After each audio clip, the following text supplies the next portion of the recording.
It's looking like sitting in a nice air from the back.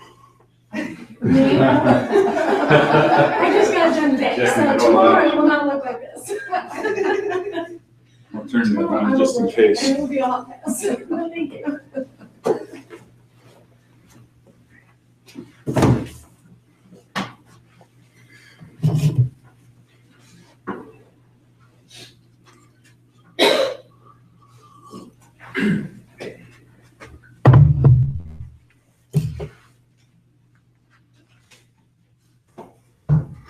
Okay, that's working. So you've tried it, but you can't hear it, right? Just on some videos. On some of them? Just fine. Just Yeah. every once in a while. I guess, well, I'm assuming it's up, but. We'll find out. Yeah. We'll find out. So I don't know everybody in here yet, but I'll start by introducing myself. My name is Steve Chater, and got my real estate license in 1977. How many of you are not alive then? Right? Okay, so I've been doing this a long time. Been doing it a long time.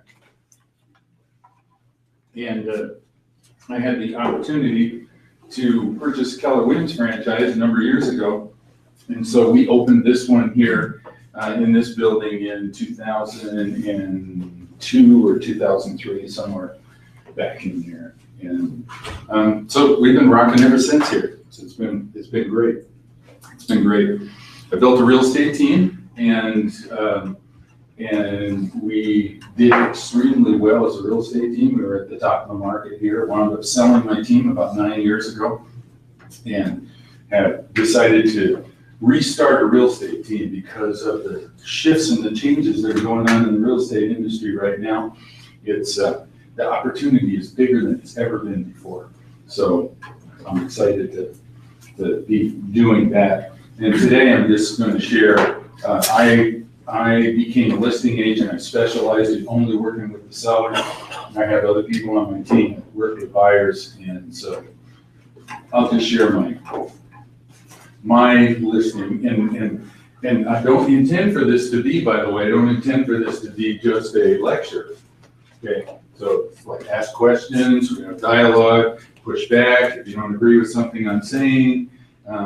That's really important. If you don't agree with something I'm saying, that's when we should be having a conversation, because you may be right? Or not. But if you have a limiting belief and it's gonna hold you back, then the first best thing to do is get rid of that limiting belief. So let's go around the room, and we'll start with, I'll pick on you because we'll start right over here, and we'll go around the room and do the introductions. My name is Santiago. Santiago, glad you're here. And I don't know, I just started in October, but then like a week later I ended up in the hospital. So I am actually just barely trying to get back on my feet. Just get back going again. Yeah. Okay. Yeah, but I did it 10 years ago, and well, 5 years ago, I guess. And I took a break and been doing it, but I'm getting back. And you got back in again. Okay, well, that's similar to me. So that's awesome. All right, my name is Travis Flores, with the King & Klaus team. Only work with buyers, so kind of looking for an opportunity here to see what listing's all about. So. Okay, awesome. Steve Artisconi, part of the Klaus team as well. Been on the team for 2 years, I'm licensed 2 years, do buyers and listings, buyers and sellers, so I'm just here to learn about. Steve's one of the top agents in our company. I think I have the Hangout working, so, but I don't know for sure, so if you want to check it and see, you're welcome to, because I was struggling. So, yeah, Steve's one of the top agents in our company. What's really cool is, and Travis on the Klaus team as well, what's really cool is by teaming up, we have people that are doing more and more and just expanding and making it happen. And it's not necessary to be on a team, but what's awesome about it is people think that's where you start. Some people come in and they ask us and they say, well, I think I want to be on a team so I can learn and I can get started there. And the reality is if you're on a high functioning team, you'll do way more than what you can do by yourself. So There's a lot of opportunity oh on yeah, the team. oh yeah, that's right. Brian Hill, I'm also on the class team, and unlike Travis, I'm a buyer's agent, but looking to learn about listings. Okay, welcome, Brian, glad to have you here. Hi, Dan Dixon, I'm an outside brokerage. Gary invited me, Better Homes and Gardens Real Estate out of Chandler, Scottsdale. Dan, glad to have you here. Gary and I go way back. Oh, is that High school right? days, yeah. Oh, no So kidding. We both moved to the valley within the last 2 years. So, Oh, good, good, that's awesome. So somehow Phoenix is a magnet, people from all over the country come here and then they meet old friends and stuff like that. That's cool. Okay, glad you came. How you doing? Charles Karitza. Looking forward to this class. Been looking forward to it since I saw the post. Been with the company for 3 months. It's been very exciting. Yeah, Lots of great things happening. there is a lot of great things happening. So we're growing, we're expanding, people are doing well. It's like, yeah, it's a good thing, it's a good thing. It's a great environment to be around now. Oh, it is. They're talking with everybody. And I like your enthusiasm too, because it just, you know, he was the first one here, okay? Staked out his territory, first guy in the room. Oh, there's more room up here. Bring a chair over here. You don't have to sit in the corner. Yeah, well, there's room up there. Because I'm expecting you're gonna be taking notes in this class here, so unless you do it on your knees, there you go. Awesome. Lee? Hi, I'm Lee Pagano, and got my license in 2005 and started out in property management, went to asset management, switched over to sales, joined Keller Williams in August, and the flowers team in October. Got a first deal under the belt, getting ready to read the second one. Yeah. So, yeah, good for you. Chris?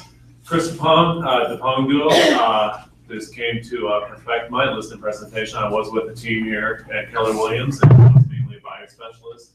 And now that I'm starting my own team, I'm doing more of the listing side of it, so I definitely want to perfect what I'm doing. Awesome. Get more listings. Good for you. You know what? I appreciate your commitment. Thank you. This guy's committed every day, so it's really awesome to be around him and see him just making it happen. So thank you, Chris. My name is Kim Milliken. I'm new to real estate since August. Joined Keller Williams in August as well. Worked equally with buyers and sellers, limited, because I only had a few.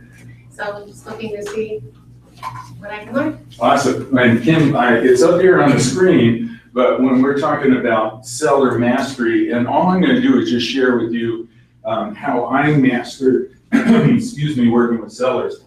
But it's all about professionalism. And what's interesting to me is that some of you have been through Ignite already, and some of you haven't been, and some are in the process, or whatever it is. Ignite is a phenomenal class about best practices. How do you, even being brand new in the business, execute best practices, which is really what a professional does, right? It's really what a professional does. How many of you like football? Anybody here like football? It was amazing to me that last weekend in the football game, Seattle goes down and they walked out. I think they were blanked completely, no score in the first half, if I remember correctly. And so here are professional football players that get paid millions of dollars and they go out with no score in the first half. And then the professionals come back and they start executing at a high level. Now, they didn't win the game, but they got themselves back in the game, and that's what we have to do here. It's like, how do we execute at a really high level? And that's what we're talking about, is professionalism. So, Kim, thanks for being here.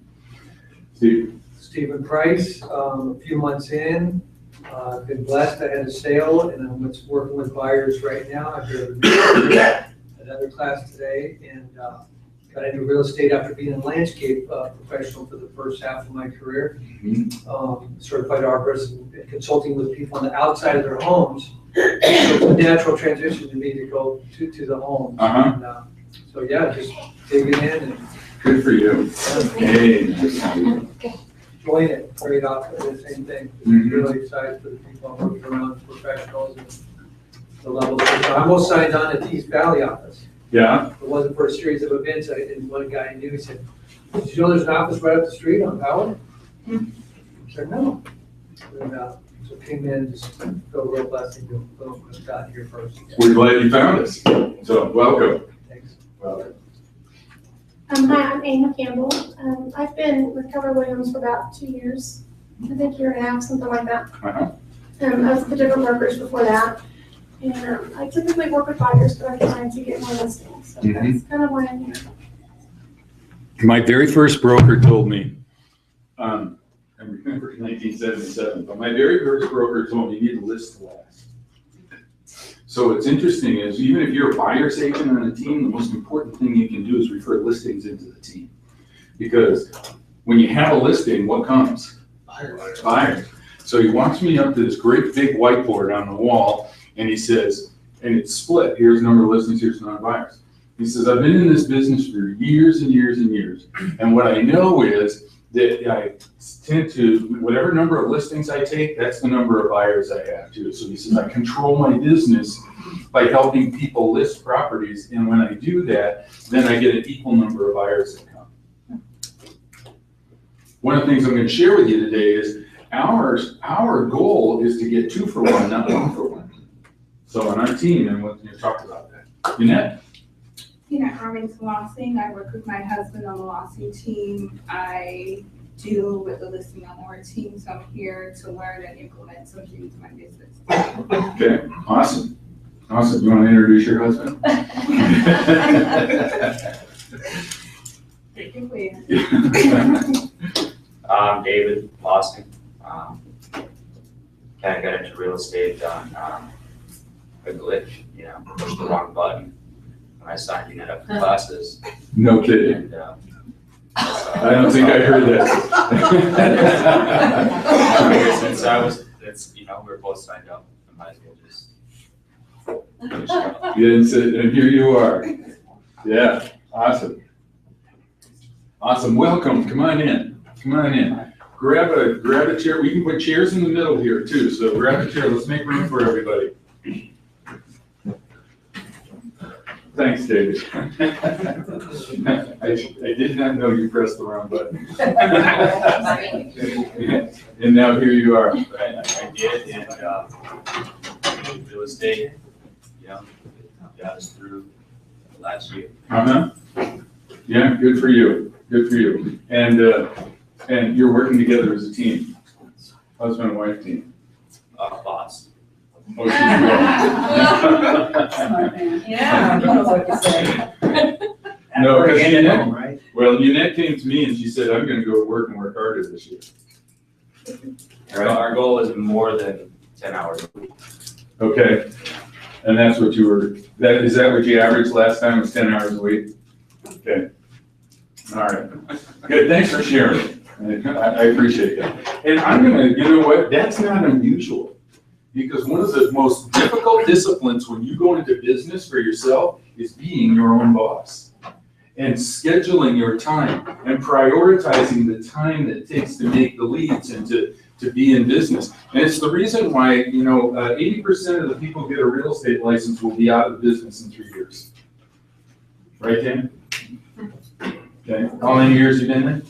I was first licensed in '94, got out of it for a while. Okay. The lending, now I'm back in real estate, back down there. So and you see that rotation happen. Okay, let's just keep going here. So trying to get you guys in the middle if we can. There's room at the table if you want to have a place to write. So you're welcome to bring chairs into the middle. Good.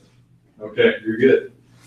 Okay. Go ahead. My name is Toni Connors Thompson, and my decision to come into real estate was very deliberate. I started in Virginia with Keller Williams when I moved here. Did that for a year there and just got licensed in Arizona in April. Mm-hmm. Yeah, good for you. So you were active in Virginia and then? Somewhat. I mean, I'm from here, and so I was doing a lot of back and forth with, parents that weren't doing well and that kind of thing. And then when we moved back, I've been doing it pretty much full time. Yeah, good for you. Good for you. Thanks. Oh, my name's Vicki Marquardt. I've just jumped back in October, and I think my background's a little more unusual as I've been in the medical background for the last 30-some years. So. Mm-hmm. Oh, good. Well, then you can take care of all this. Cindy, we're just going around doing introductions, so we'll start. We'll go around the back here. Okay. I'm Cindy. I've been at Keller Williams in real estate for a little over 2 years. Mm-hmm. Is that Does he want me to share something else or? Well, you know what, you battled that issue with your back and all of that kind of stuff and been highly successful even with the adversity that you faced. So I'll just tell them. Oh, okay. Okay, so that's pretty awesome. Warren? I've been here about almost 3 years, not quite. Uh-huh. And I was an analyst and they got downsized. Had a good friend that was Keller Williams, so I jumped on real estate. So here you are. Awesome, awesome. Thanks for being here.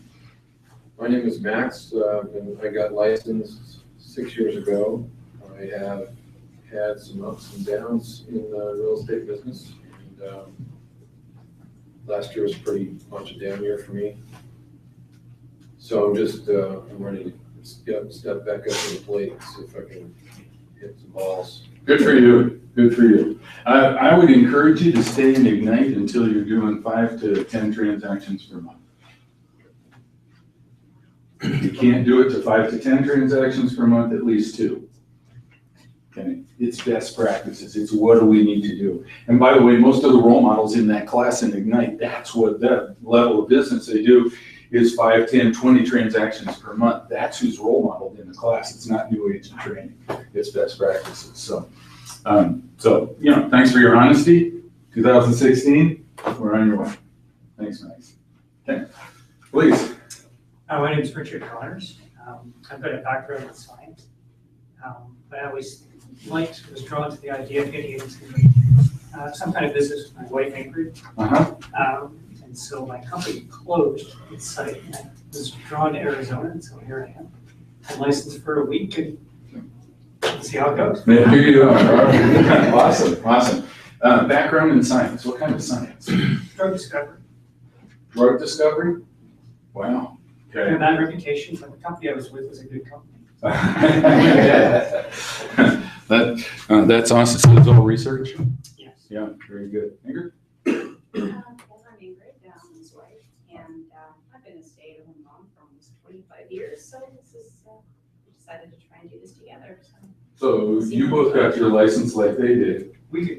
A week ago. Yeah. Hit the right button, stated you're not gonna live that down. I don't regret it. Yeah, absolutely. Okay, who else came in? Ellen?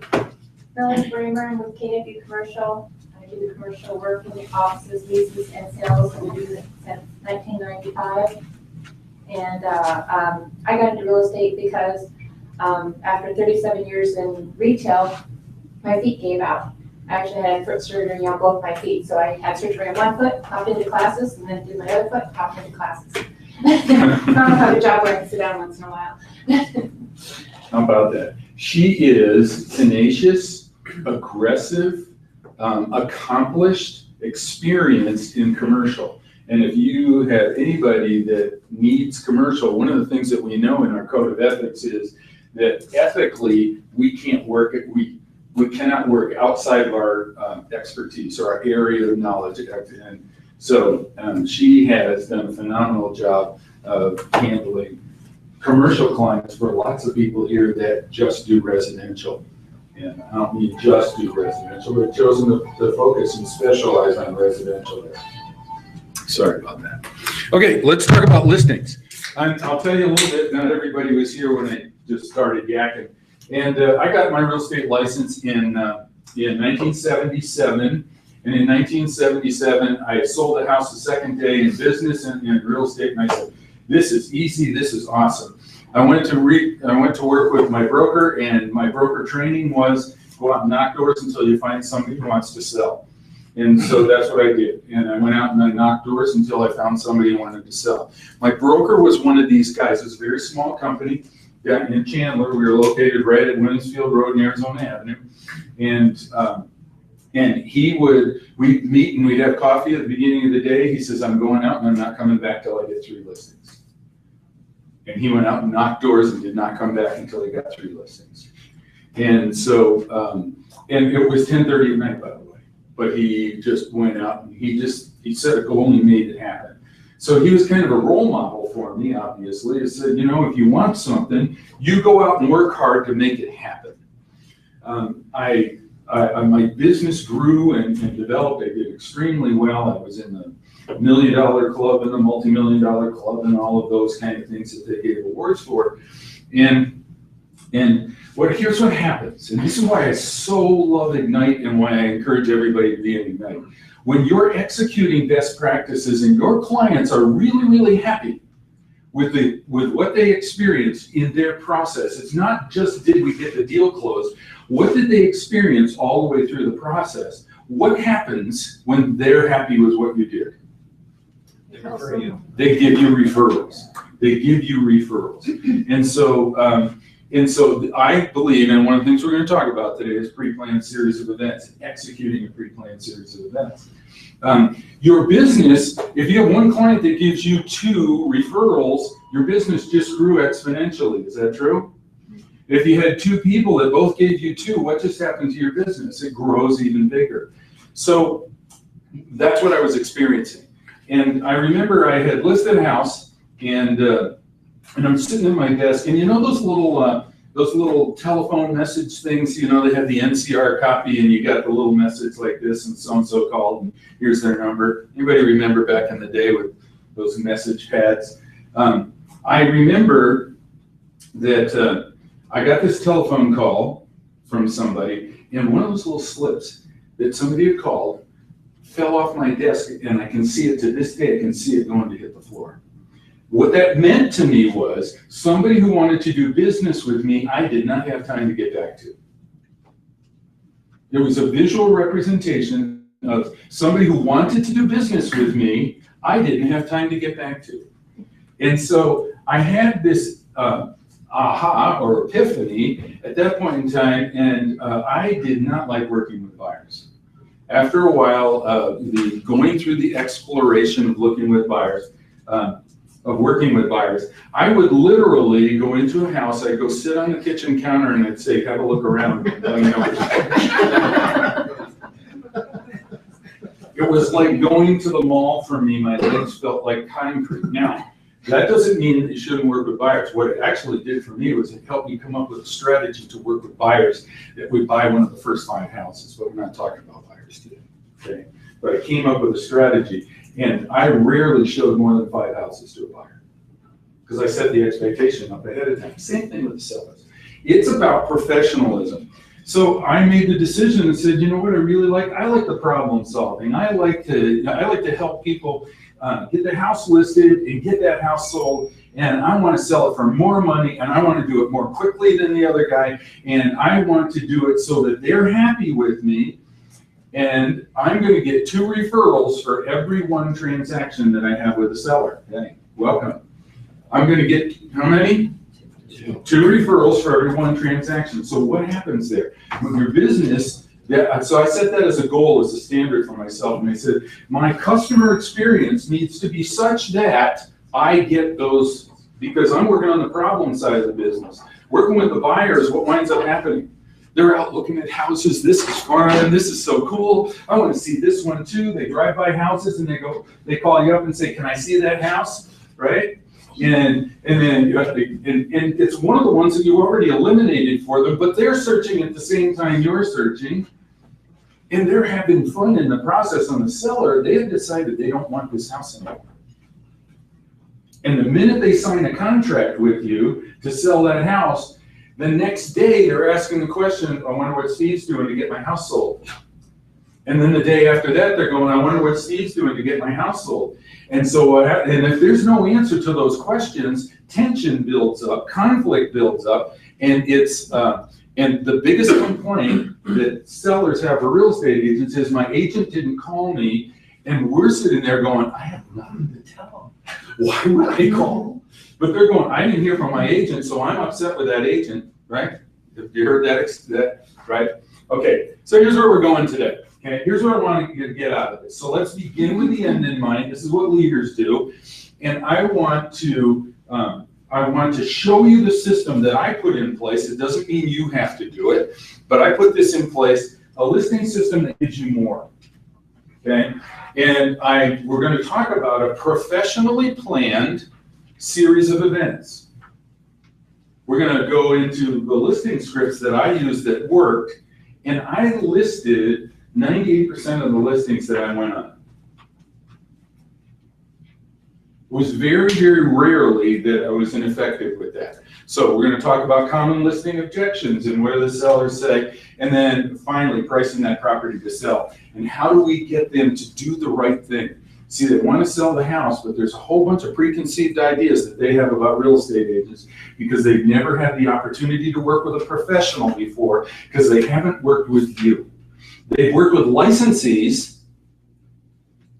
They are licensed to provide real estate services, but they don't provide professionalism. How many of you have had a real estate transaction or have heard about somebody who had a real estate transaction and they basically said, that agent got paid that much to do? Anybody had that experience? Okay, that's usually what happens. A lot of people get their real estate license because of that, because they had a bad experience with another agent. So this is where we're going. This is what I want you to take away from today, is this listing system. And I want to just get the focus down here because there are certain dollar productive activities in real estate, and any other activity is not a dollar productive activity. There are lots and lots of people, I was so busy today. Oh man, I went in at 7 o'clock in the morning and I was so busy. If you're not doing one of these things, it's not dollar productive. So the number one thing is prospecting. Looking for leads, looking for opportunities to assist somebody in real estate. So that's number one dollar productive activity. By the way, going to class is not dollar productive.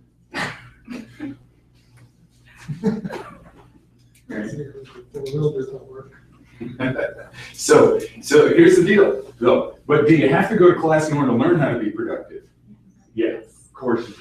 But going to class is not productive. And so I'm just saying that for the new agents, and I'm saying that because we are brought up with a mindset. And that mindset starts in school, in junior high school, and in high school, and you go to class in order to pass a what? A test, right? And then you go through college or not, but when you decide to go to get your real estate license, you go to the real estate school in order to pass a what? A test. And now once you're outside of real estate school, it doesn't matter anymore. Most of the stuff you learned in the real estate school in order to get your test, you never use. Is that true? You have a general knowledge of the industry, but you'll probably never use most of it. And now what's happening is okay, so people say, well, I need to go to class. I need to learn about this. I need to learn about it before I take action. No, prospecting, presenting, and so we're going to talk about presentations today because that's a dollar productive activity. Presenting is a dollar productive activity. Negotiating contracts for people is a dollar productive activity. And then going to the closing is a dollar productive activity if you ask for more business. If you go to the closing and don't ask for more business, it's not dollar productive. It's happy because you get paid, right? But it's not dollar productive unless you're asking for more business at the closing. And why wouldn't you be there? You know, I play in a band and I play the bass guitar, and we played for the Rock and Roll Marathon this Sunday. And it was so cool to see the people running. And since some of the people, I'm on mile 11 of 26 miles. And some of the people were struggling at mile 11. But what was awesome was when we went down to the side of the street and just stuck our hand out like this, what wound up happening? People came by and they're going high five because they're accomplishing something, they're achieving something. And if you don't go to the closing when your client's ready to high five and say, we finally made it.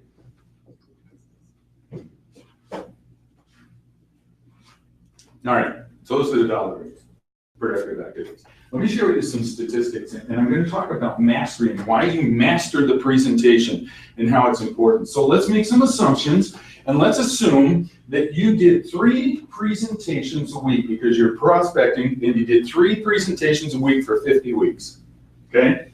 That would be 150 presentations during a year. The average real estate agent gets 1 out of 3 of those presentations. I was talking with Kenny last night, okay? He and Corey went on a presentation last night. The lady says, will you do it for 5%? And oh, by the way, I want 5% plus $1,100 back. Anybody had that happen? They said, I'm willing to list my house with you as long as you lose money in the transaction.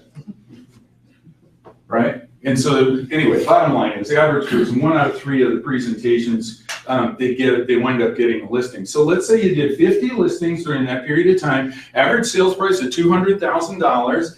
That would be a $10 million worth of listing opportunity. At 3%, that would be $300,000 in gross commission income. Is anybody interested? What do you have to do? All you have to do is get 3 a week, right? But here's the difference, right? If you took the same time and effort to get 3 presentations a week, is 3 presentations a week realistic, Steve? Very much so. Okay, how many presentations a week are you doing now? Probably 1 at the moment. 1 a week? 1 weekend. Okay, all right. But 3 is not a problem if the lead generation's happening, right? Yeah, absolutely. Okay, well, anyway, so let's go to this. If you've mastered the presentation and you're closing 95% of them, that means you took 142 listings in the same amount of time, and instead of making $300,000, you made $852,000. The difference is $500,000 between being average and mastering your presentation. Is anybody interested? Okay, so I don't care if it's 1 a week or if it's 1 every other week. If your percentage of numbers that you take, the same amount of time that you spend working in the business, your income goes up. True? Okay, it's professionalism. So here are the 10 steps, and we talk about these are the 10 steps, and actually, this is the learning process. And I want to show you that the lowest form of learning is to read about it. It's to come to this class, and Steve's going to lecture you on what he does with his presentation. And maybe we'll have some discussion if you agree or disagree with what I'm trying to tell you. That is the lowest form of learning.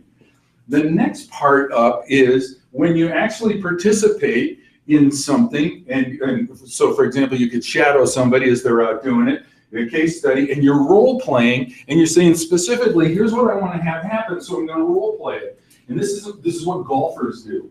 And when they go out, they're role playing because they're hitting the ball, but they're hitting the ball with a specific goal, and that is not to hit the ball straight. The specific goal is to hit the ball within 20 yards of the pin 90% of the time, or whatever their number is.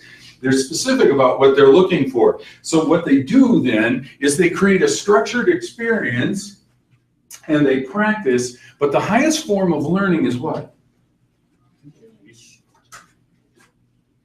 Why do you suppose? Well, because when you teach, you learn. Because it's And teaching, it's ingrained in you. when you're teaching, you're actually practicing and not other stuff. Pretty much. When you're teaching, you're practicing. How much time did you spend preparing for this class today? How much time do you think I spent preparing for this class today? Okay, so you're on purpose about, you're walking in, and what's awesome about this company, by the way, it's really changed my life because I didn't teach anybody anything. I couldn't stand up in front of a group of people and talk. I was so intimidated to stand up in front of a group of people. I would, my throat would be up here and tight, and it couldn't happen. But I got into an environment where I could get to the highest level. It's not about me. It's about what do you intend to do. So as we're going through all of this, today we're going to be talking about the lowest level of learning, but I want to encourage you to go through and to continue to practice your presentation because that's a dollar productive activity. Does that make sense? Any comments or questions on it? All right, so let's start with something here, and I want to start with a myth. What is a myth? They already have an agent. No, but the definition of the word myth. What's a myth? Could be. Something people believe that's not true. Yes, okay? This is something that somebody believes to be correct, but it's not true. Most real estate agents, when they get into business, is amazing to watch because they don't want to call their friends. They don't even want to pick up the phone and call their sphere of influence because the myth that they have, the limited belief in their mind is that they're bothering somebody, and I wouldn't want to bother them. And the myth is that I don't like salespeople calling me, so if I call my friend and I tell them I'm in real estate, then they think I'm a salesperson and they won't like me. Anybody heard that kind of comment? Right? Okay. So these are myths, the things that people tell themselves, and this is what your client, potential client, your seller is going to tell themselves, okay? Number one, we're not in a hurry. First myth is we're not in a hurry. Baloney. Nobody sat at home last night and said, honey, we need a new friend. Let's call a real estate agent to come over and talk to us. When the seller says, I'd like to talk with you about selling the house, they have made a decision that they no longer want this house. They want to move somewhere else. And here's what's happening. When they say, we're not in a hurry, here's what I want you to hear. I don't trust you yet. When they say we're not in a hurry, what you need to hear is they're saying, I don't trust you yet. Second myth. We don't really need to sell. I heard that the other day. We don't really need to sell. And we're not in a hurry. What are they telling me? We don't trust you yet, okay? We're holding off. Nobody comes and says, yeah, let's put our house up for sale for fun. We need new friends and people coming in. No, it doesn't happen. It's a myth, okay? Here's another one. We cannot sell unless we get this much out of our house. Now, why would that be a myth? I don't know. I don't know how badly do they actually want to sell. If they want to sell bad enough, they're going to make it happen. Right. If they want to sell, if they want to move and they're moving forward, they need to sell at today's market. Now, they may have made plans that says, I need this much out of my house in order to make that happen. They might believe that that's what needs to happen. And so there's simple script. So what will you do if the house doesn't sell? Right, where do you go to plan B? And then finally, and we'll talk more about scripts. We need to have room. This is what they believe. They believe that they need to have room to come down when they get an offer. They want to have it up here so that they're safe to get what they're going to get, what they hope to get out of it. And they believe that that's what negotiation is all about, is that they have enough room to negotiate, because now here's how twisted that logic is. Okay, it sounds logical, doesn't it?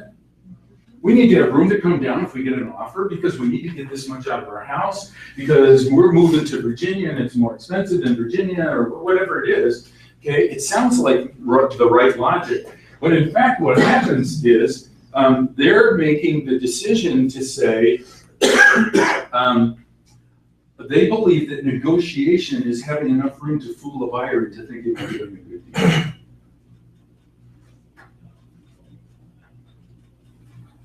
Anybody want to push back on that? They think they need to get an offer from the buyer and enough room to move down so that the buyer can feel like they got a good deal. Because everybody likes a sale. There you go, because everybody likes a sale. It's a myth, it's not true. Usually makes them make less money too. Because you're on the market for 3-4 weeks, and you make the price reduction. You're on 4 weeks, you're not gonna get a full price offer. Most likely. Right. If it's priced right, you're gonna get offered 2-3 weeks. Yeah, meanwhile, you get a mortgage this market. payment, what's the difference between the two? Exactly. A mortgage payment in between there. Right. And if you price it right, it's gonna go at that price or higher. If you price it too high, you're not gonna get any offers, Yeah, so. pretty much. And so as professionals, we know this, and we know this to be the case. We also know that the first offer you get is probably the best one. Is that mostly what we experience? I would say 99.836%, this is how you like statistics. 99.836% of all offers, the first one is the best one they're gonna get. Okay. It's just the way it happens. Okay. All right. So here's the thing. You need to take control of the event. So we're talking about the presentation, and now what it is you need to take control of the events. Because what winds up happening is you have to lead them through a pre-planned series of events. Let's just imagine that my wife and I decided we're going to sell a house and I need to go to work today. So I say, Jill, call a realtor. Or call Travis because we know Travis, or whatever, right? Make a telephone call, call somebody because we've decided what? And we've also decided we're not gonna sell it ourselves. So it's like, look, call a real estate agent. Those decisions have already been made. So what they're looking for is, what I'm looking for, if I'm the seller, is I'm looking for somebody to lead me through a process that I reach my goals in their process. And I want them to handle it. That's why I'm calling. I'm gonna pay them a commission so that they handle it. So what that means is, there's gotta be a pre-planned series of events. Now, let me give you an example.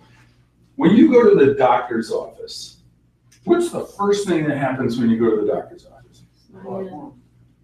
Okay, you have to fill out forms, they hand you the forms, then what? Waiting room 1. Well, wait a minute, we haven't gotten there yet. Okay, what's the next thing that happens at the doctor's office? Okay, you go to the front, you hand them the forms, and what do they ask for? Your insurance card and what else? Okay, either cash or your Visa card, right? And then what do? Think through each step of the process. What do?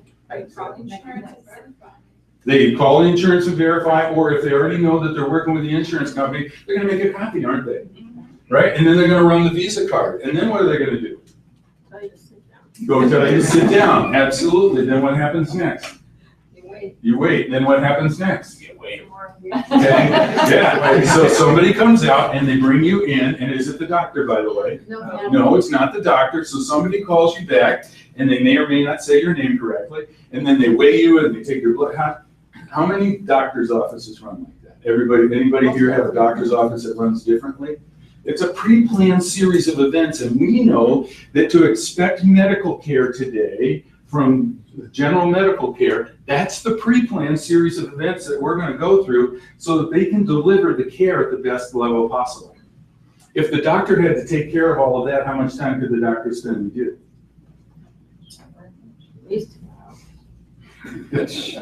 All right, so here's what you're going to do as a professional is you're going to know what your pre-planned series of events are. So you can lead them through the process. And I want you to lead them through the process, and I want you to write this down so that they achieve their goals through your process. This is an issue of leadership. So they achieve their goals through your process. Because if you're not leading, who is? They are. How many houses have they sold?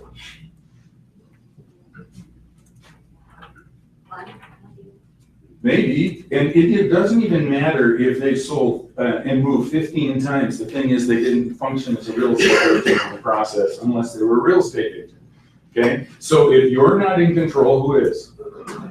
And I'm going to tell you something. If it's me and you're not leading, I'm not happy doing business with you. This is what I'm paying you to do. I am not paying you to come in and ask me questions about what I like to do. Let me say that again. I am not paying you to come in and ask me questions about what I would like to do. I know what the goal is. What's the goal? Sell the house. I've got the process. I'm just there to help them reach their goals. Any comments on that?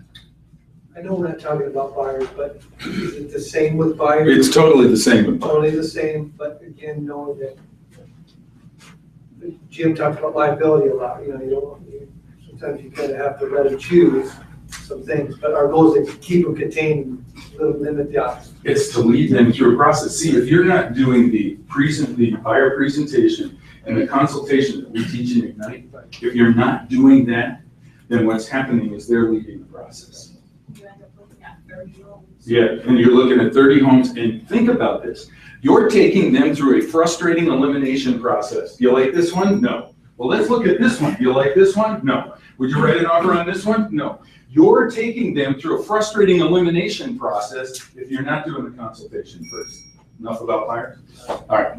So, okay. So number one, you need to have control of the process. I'm going to tell you that you will have the confidence, even if you've never sold a house. And Russell Shaw always says, if you haven't sold 50 houses, you don't know what you're doing. Now, why do you suppose he says that? He sold 50 houses. Why else? Why does he say that? To establish his expertise. His expertise, the process. How many of you had more than one transaction and not one of the transactions went the same as the others? Okay, right? So until you have that kind of experience, now on the other side of the coin, and this is what I'm teaching you today, is if you know where you're going and what step 1 is and step 2 is and step 3 is, and you've got the confidence to say, here's how we're gonna make this thing work, you're the professional, and it doesn't matter if you never sold a house before. The issue is, when I call you up, will you lead me through a process in which I achieve my goals and I'm happy having it done? That's what we're talking about today. Okay, here's the script right there. Let me tell you how I work. It's in quotes. Let me tell you how I work.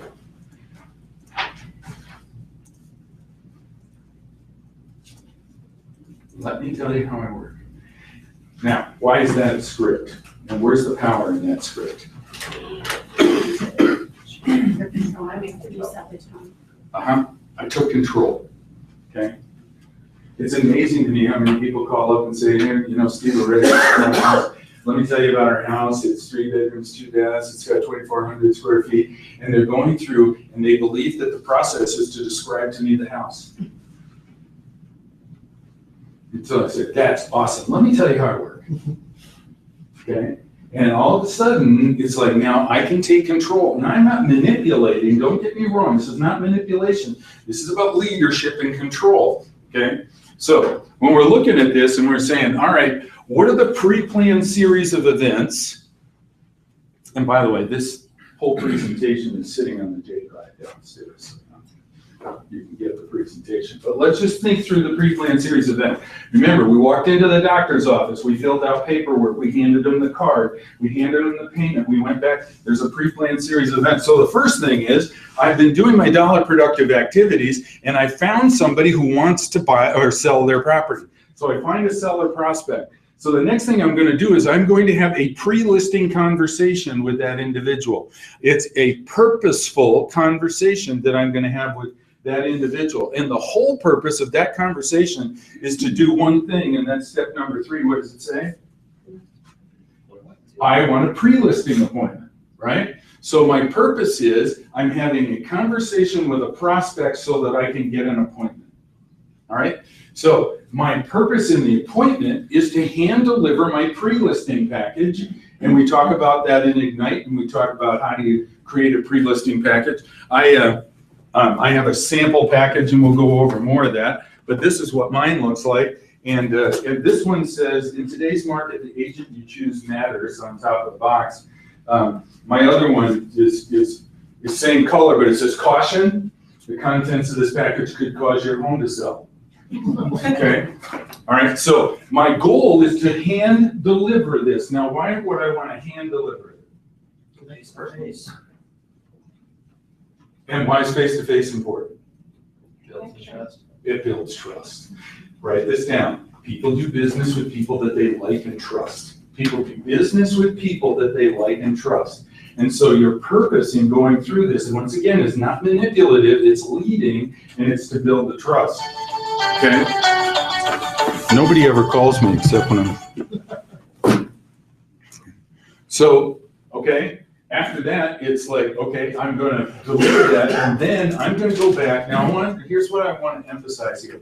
I do 2-step listing appointments. Some people do 1-step listing appointments. Somebody says, I want to list my house. Boom, you come out, we list the house, and make that happen. I do a 2-step listing appointment for a specific reason, and we'll talk about this more. I'm working on the problem part of the business.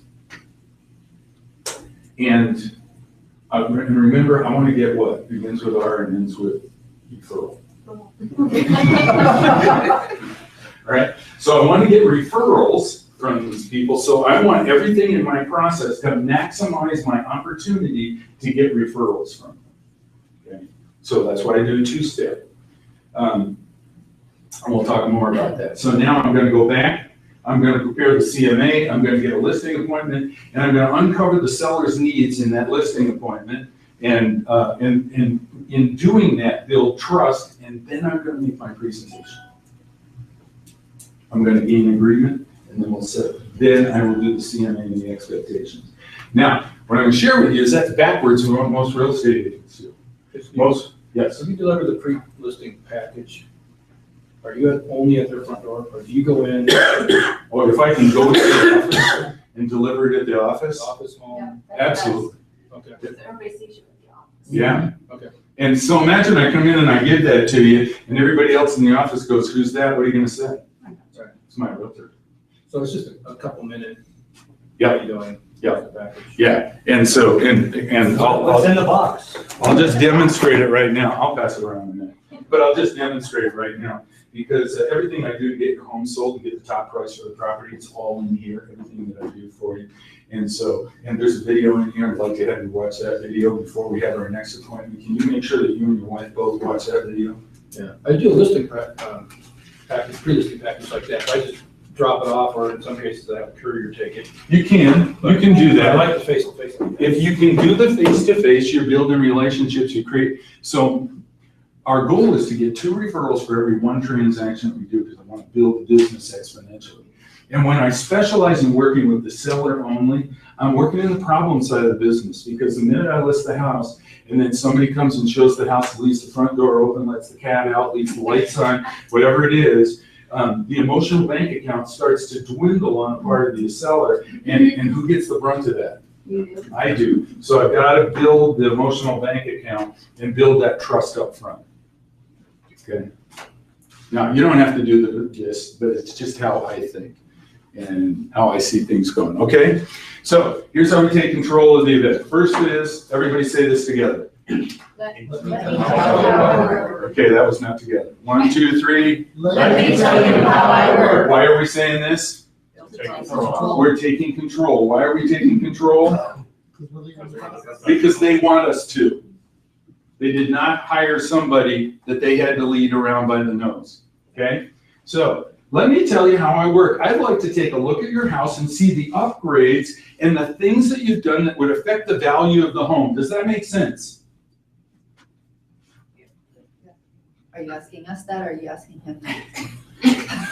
Good question. Okay. It's in the script. What's that called? Assumption closed. It's a close. Okay. It's called a tie down. Okay.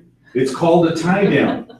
See, most of us talk, and we don't ask a question. Your ability to succeed at a high level in this business is in direct proportion to your ability to ask the right questions. It has nothing to do with what you say or what you told them. Your ability to succeed at a high level in this business is in direct proportion to your ability to ask the right question. So I'm going to make a statement. My statement is I'd like to take a look at your house and see the upgrades and the things that will do what? Isn't that what they want me to do? Don't they want me to see what will affect the value of the house? Okay. And so I'm saying, does that make sense? And then what's the answer? It's always yes, right? Okay. Because I don't believe that anyone can do a professional job of evaluating your home if they haven't seen it first. Don't you agree? All right. Now, what did we do in that script? You're creating a habit of saying yes. Yeah, exactly. Because the second tie down, now, if they don't agree, is it important for me to know? If I assume, what happens when you assume? Okay. All right. So not only did I get them to say yes, what else have I done? Think about this. Sorry. What else have I done? I took control. What else have I done? Pardon me? Set an appointment to get to their house. There's a rationale for me to come to the house, right? You're connecting again.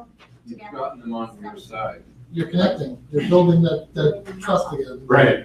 And I just got them to admit that anybody who goes out on a one-step listing appointment with the comps did not do it professionally. We're gonna be paying attention to that next person. I just got them to think about the fact that you can't do a professional job if you haven't seen it first. And most real estate agents will pull comps, so they'll go to Zillow, whatever it is, wherever they get their information, and they'll run out on the appointment. And I just got that client to agree that that's not professional. So when you go to your listing appointment, you don't have comps, you still have comps, but you don't discuss value. This is my first appointment, and what's my goal in this appointment? So you're not bringing comps, nothing, you're just going. No, that's right. You don't get them signed right away? That bothers you. Okay. Do you have any hesitation with those sellers because they're just busy and their time is so important and to try to take 2 meetings is just more than they want to do? No. So let's go into that a little bit because it's a great question and it's a great segue. I have a system to make sure that I'm consistent. In fact, that pink sheet up there, this is our system. It's called Property Information Sheet, where you can kind of take a look and see. But in this, with this particular system, let me read this and I'll pass this around too. The first part is the interview, okay? So you see right there where it's in white, okay, on the pink sheet, I just highlighted in white what the interview is. So remember, I found a prospect and I'm going to have a pre-listing interview with them. So what's the first question on the interview? Somebody's got the sheet. Where are you moving to? Okay, where are you moving to? What's the next question on the sheet? How soon do you need to move? What's the next question on the sheet? Is this a transfer? Okay, are you being transferred in your job? Yes or no, doesn't matter. If it's a yes, it's like, well, fantastic. Is this a promotion for you? Yes or no, whatever it is, doesn't matter. I'm interested in them and what's going on. And then I'm going to ask them, do you get a relocation package from your company? Why is that important?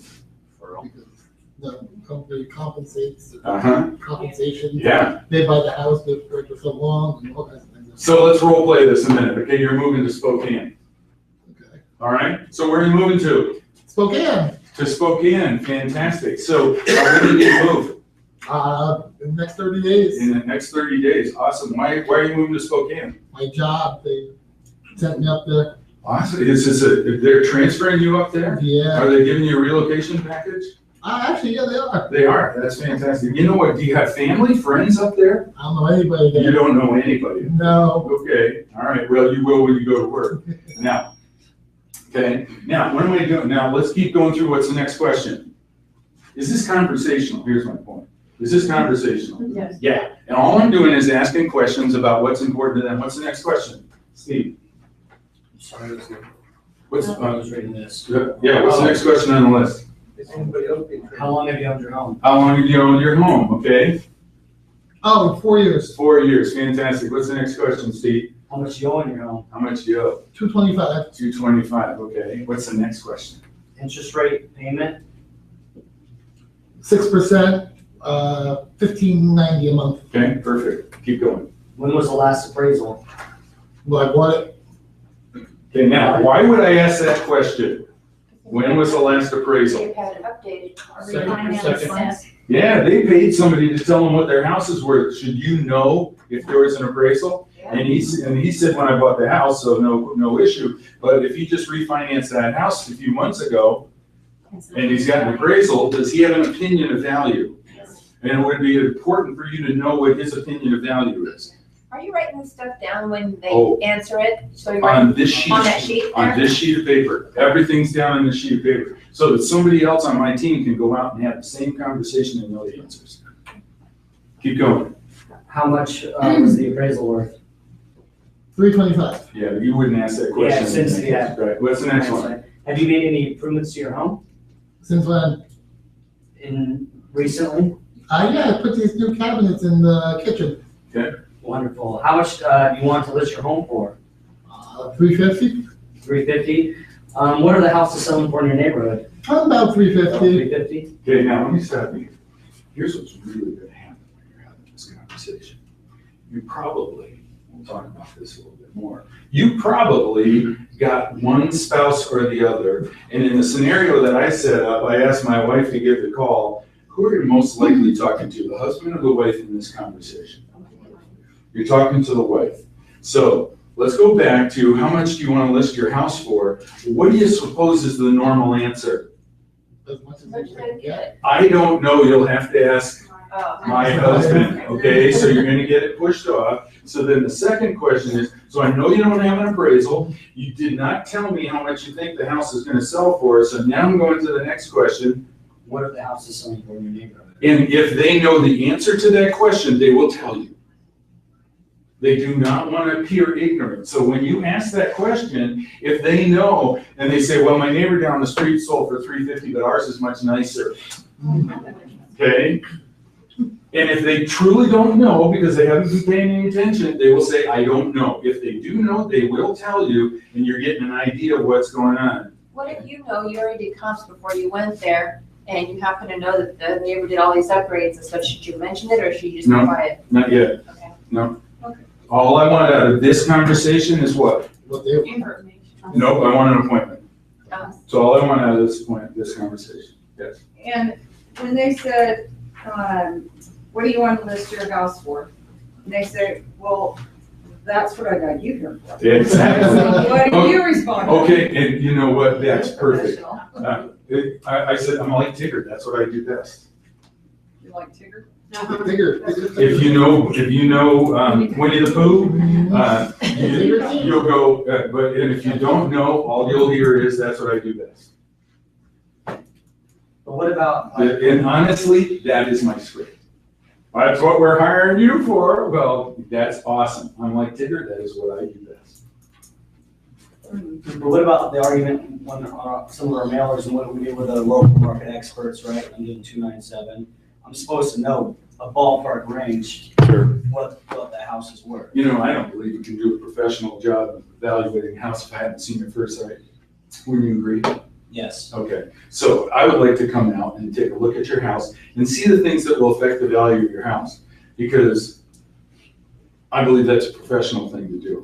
Wouldn't you agree? Of course. Okay, so let's remember, what's my goal here? My goal is to get the appointment. My pre-listing interview is to get as much information as I can. I may get the appointment and do this interview at the house. I may do this interview over the phone.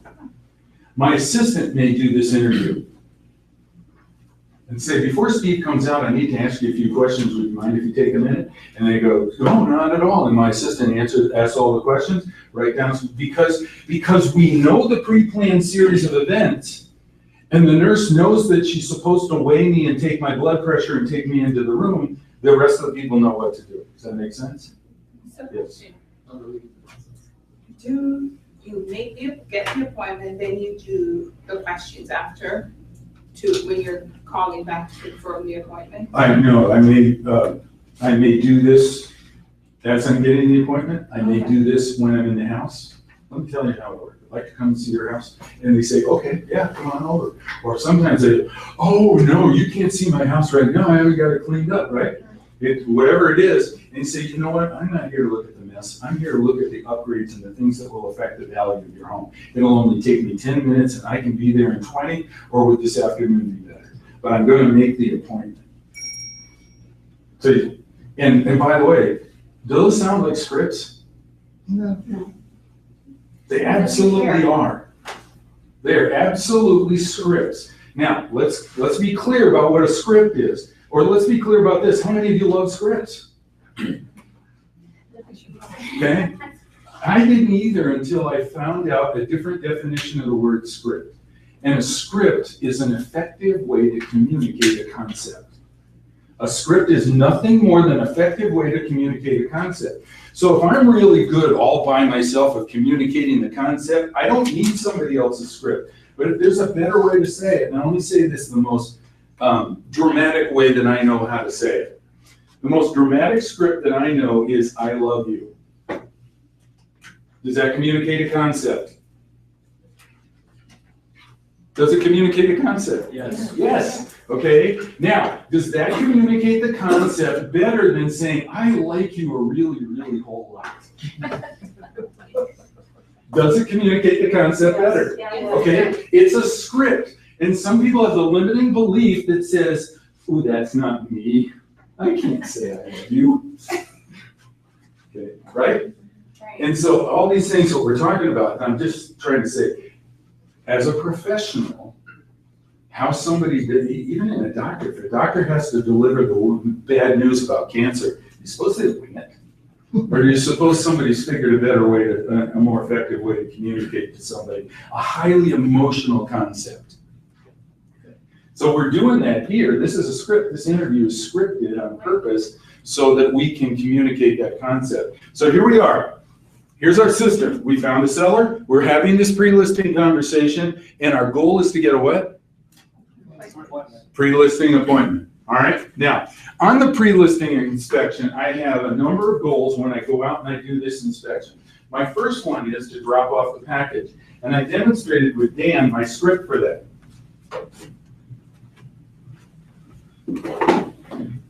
I want to give you this package, and everything that I do to get your house sold for the highest price and do it in the shortest amount of time is right here in this package. There's also a video in here that I'd like to have you watch before our next meeting. And would it be okay, would you be able to watch this video and have your husband watch it too? Yeah. Okay, now, I just got her to commit to my process, didn't I? I just got her to commit to, this is what's important, and she said yes, okay? My second goal is, now I've handed it off specifically with a script to get you to agree to look in this package, because by the way, if it's a high D seller, they probably put it on the shelf and never even opened it. Right. Okay. So I want that commitment from them. In other words, then I need to get to know the home, and my goal is to establish rapport, because remember, probably only have one spouse there at this point in time. But I want to be able to establish rapport. Here's what happens. Let's talk referrals a second. Buyers go, we're going to buy a house. And they go in and they start telling, yeah, we're going out looking at houses this weekend. And they start telling their friends, and they put it on Facebook, and they are excited about the process. Sellers do not tell anybody that they're going to sell their house until after they've listed it with a realtor.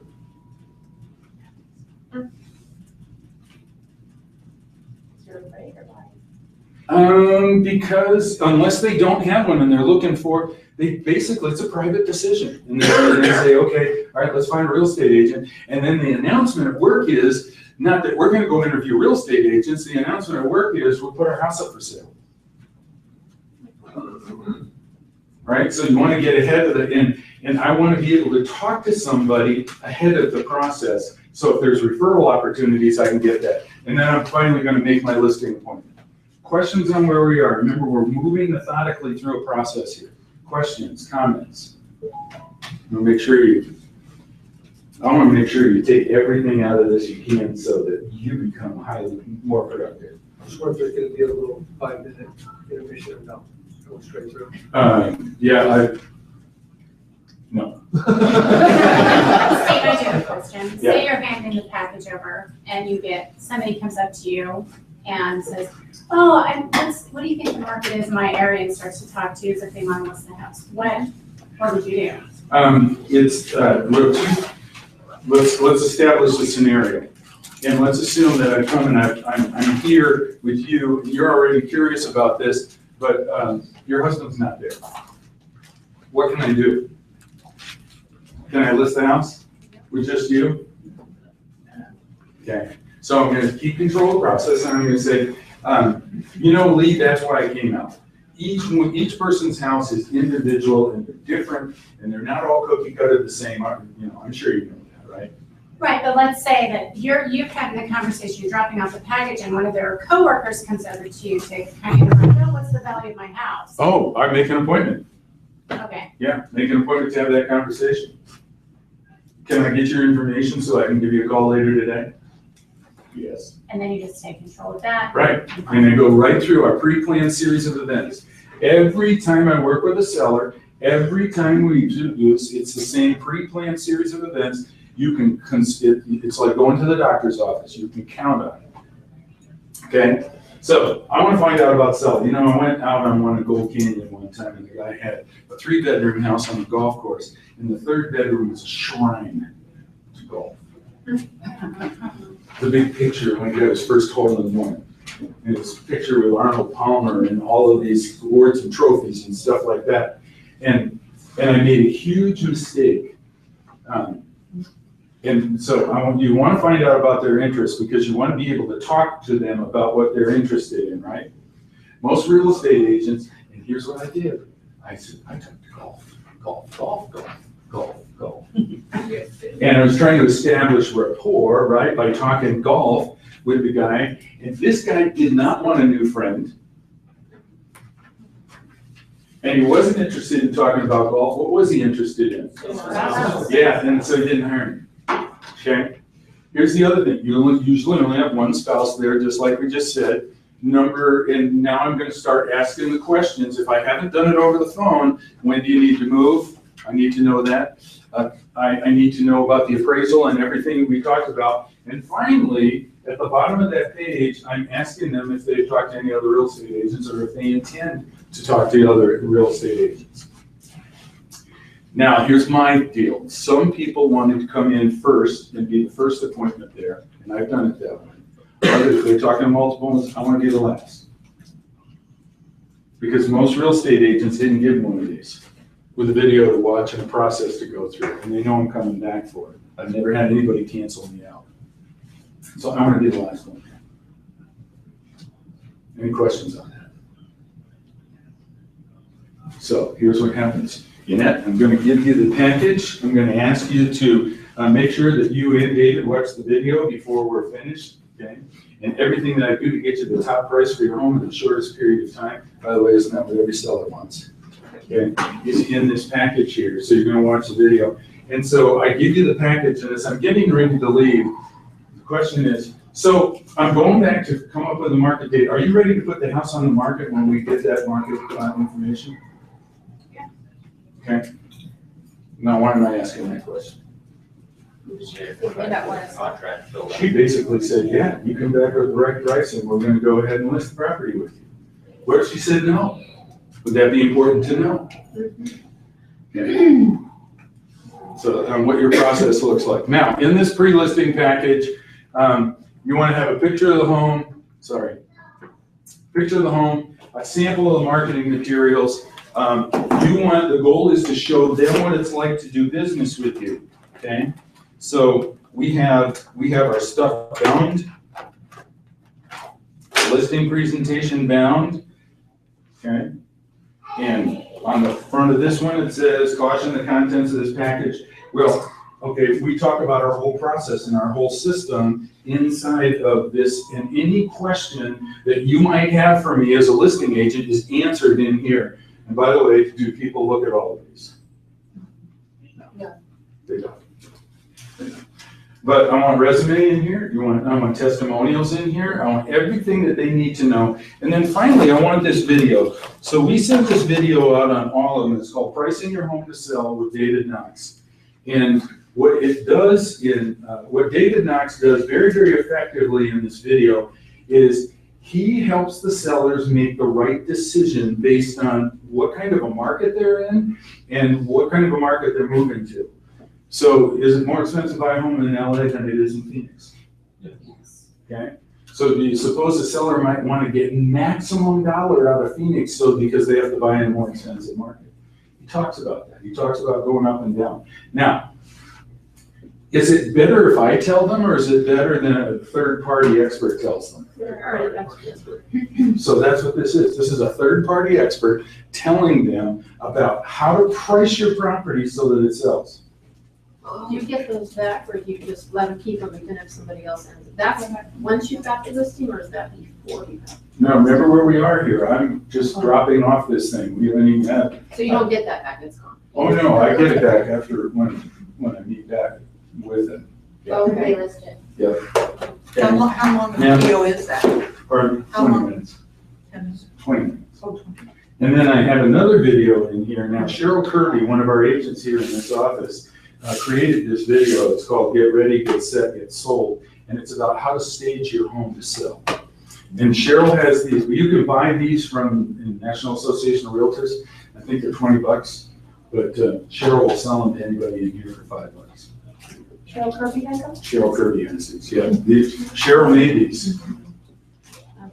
So it's how to get your home ready to sell and have it be presentable. There's only two reasons why a house sells or doesn't sell. You know what they are? There's only two reasons why a house sells or doesn't sell. Price and condition. Yeah. Does she have both of these or just that one? Just this one. David Knox. Now, if you guys want to get this, my suggestion is, if you want one or two or three, if everybody in here got one, we already have a bulk discount. So just get together and get as many of these as you want in a bulk discount. The more you buy it, the cheaper it is. How much did you say those were? I think they're 20 or 20.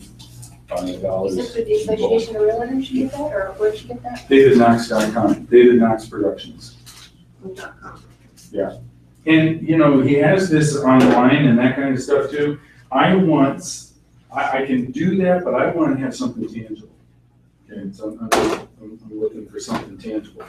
So that, what does it look like? If you do flyers on a house, your flyers should be in here. If you have testimonials from friends, testimonials should be in here. Everything that they need to know about doing business with you is sitting in that package, okay?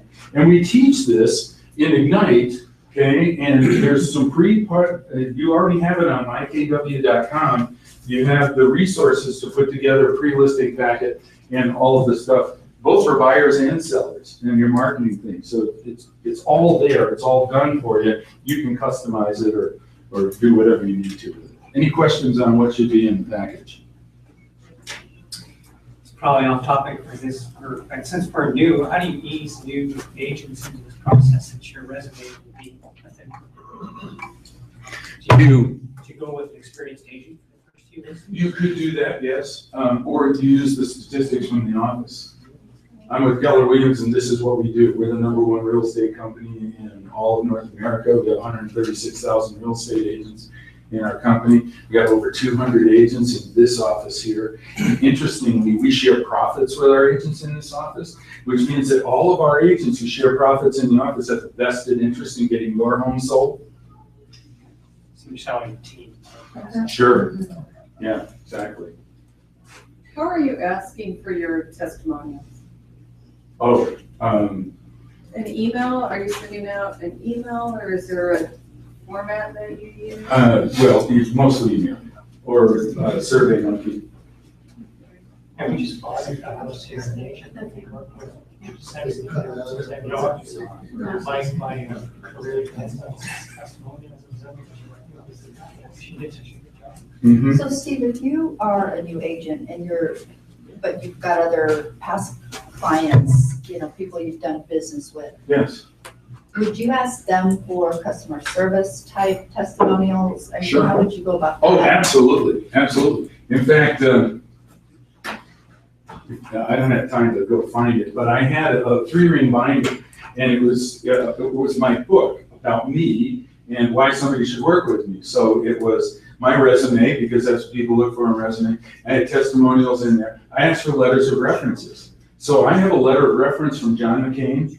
I have a letter of reference from Senator Dennis Hegan-Sini. I sent them a letter and I asked them if they would give me a letter of reference. And so I had these letters of references from congressmen and senators.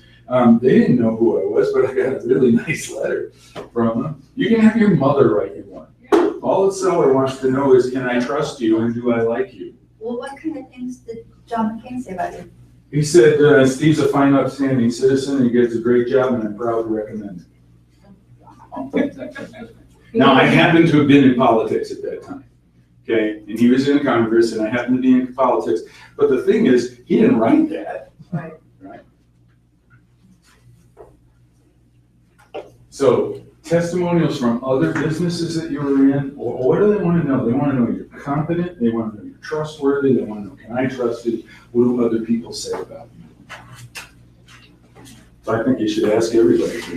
And now it's, you know, it's Yelp and Google and all of those kind of things. And for the most part, if you don't ask for a testimonial, the only ones you get are the people that are angry. Okay. Okay, other questions or comments, because we've only gone partway through this now. All we've done is have a pre-listing appointment. I dropped off the package. So now I'm going back to the office. I'm going to do the CMA, and I'm going to come up and we have a whole class on how to do CMAs. And I use Cloud CMA, and there was just a class on that here the other day. And so we put together a very nice looking package. This is my, pass this around, that's pre-listing.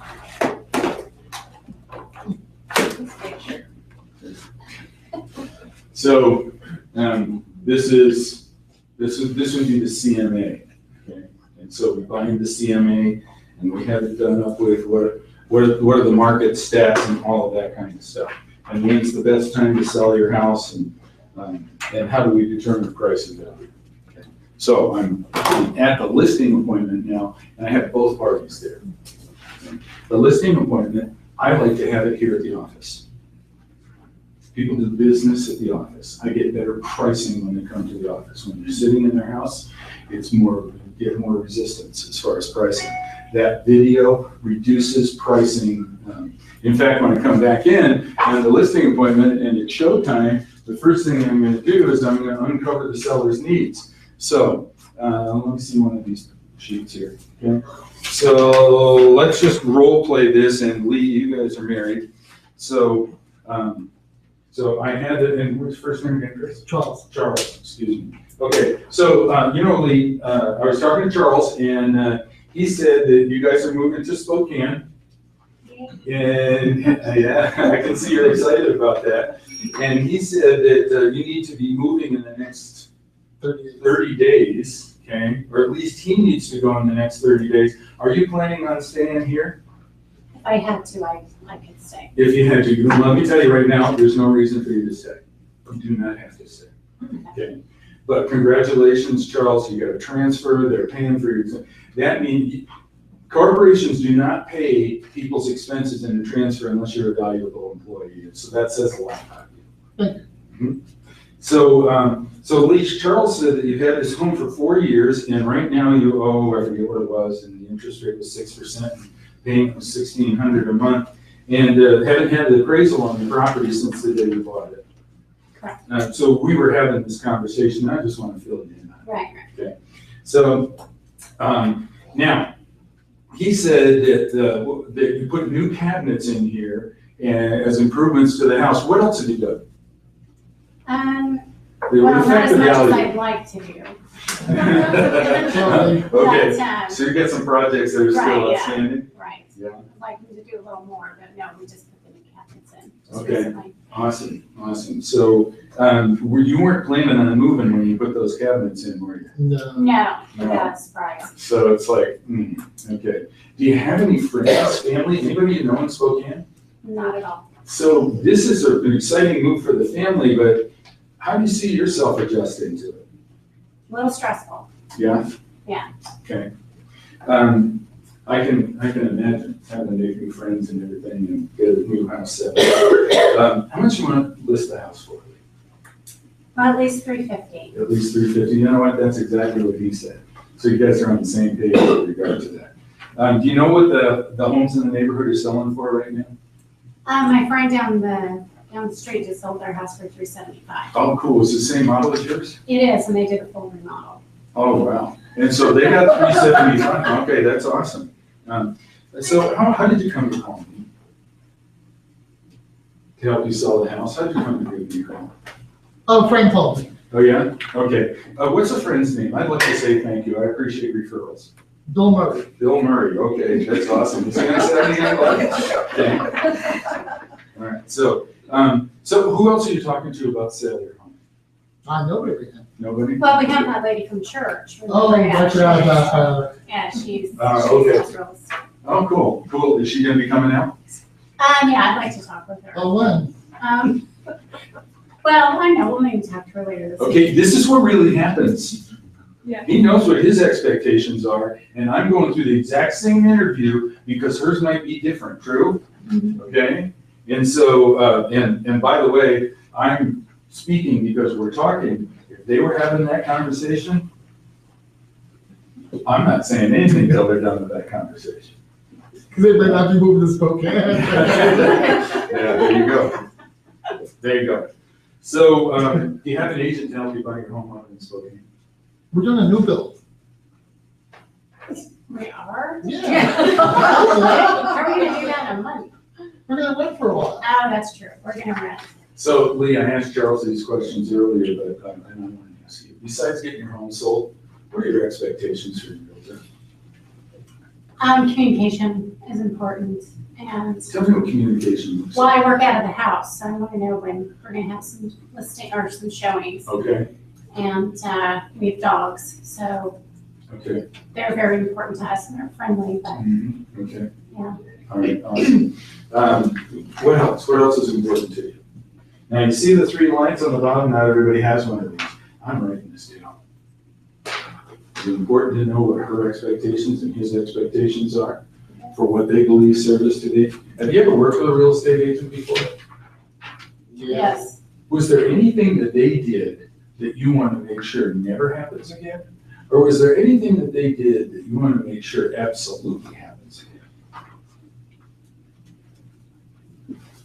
Well, I bought no 5, so I wish I could take that all back. Yeah, okay. But, no, I mean, my experience was very quick. All right, so what have we done? What I'm demonstrating to you is I'm going through the second appointment and I'm building trust and I'm building rapport with the person that I didn't have the opportunity. And I'm also finding out more about the relationship and all of that kind of stuff with them. So at this listing, so I'm uncovering their needs. And so in uncovering the need and building trust, let me ask you about going ahead and moving with him. Do you feel like you need to stay here until the house sold? Or is it better for your family if you just went on to Spokane? I'd rather go together as a family. Okay. Okay. So here's what I want you to know. I've sold houses that are vacant and I've sold houses with people in them. You don't have to feel that there's any requirement for you to stay if your family is provided with the opportunity to go as a unit. Okay? So you can make that decision. All right. So we're going to set the expectations first. So I've gone through all of that, and then I'm going to go, Charles Lee, our purpose here tonight is to look at all of the factors that affect the value of your home. And when we're done, you're going to have the information you need in order to make an intelligent business decision. Would you agree that's what we should be doing tonight? Yes. Okay. So that's a script, by the way. I didn't read it. How close was I? Okay. So now our goal is to determine how to get the highest price in the shortest amount of time. And it's my job to make sure that this happens with the least amount of inconvenience to you. Does that sound right? Okay. Now we just set the agenda for the meeting, right? We have 2 goals. We have the goal here. Our purpose is to get your house sold. And by the way, it's not my job to tell you the price. It's my job to do this with the least amount of inconvenience. We're going to determine what the price is based on what the market looks like, okay? So in the package that I left for you is all the information on what I do to help my clients get the highest price for their home and get it sold for top dollar. If we can agree on the right price tonight, and by the way, I brought all that information for you right here. If we can agree on the right price tonight, are you ready to hire me to be your agent? I think we'll have to think about it and talk more about it tonight. You should get that from church. Okay. Okay. So what is it that we need to talk about for you to make that determination whether I should be the agent?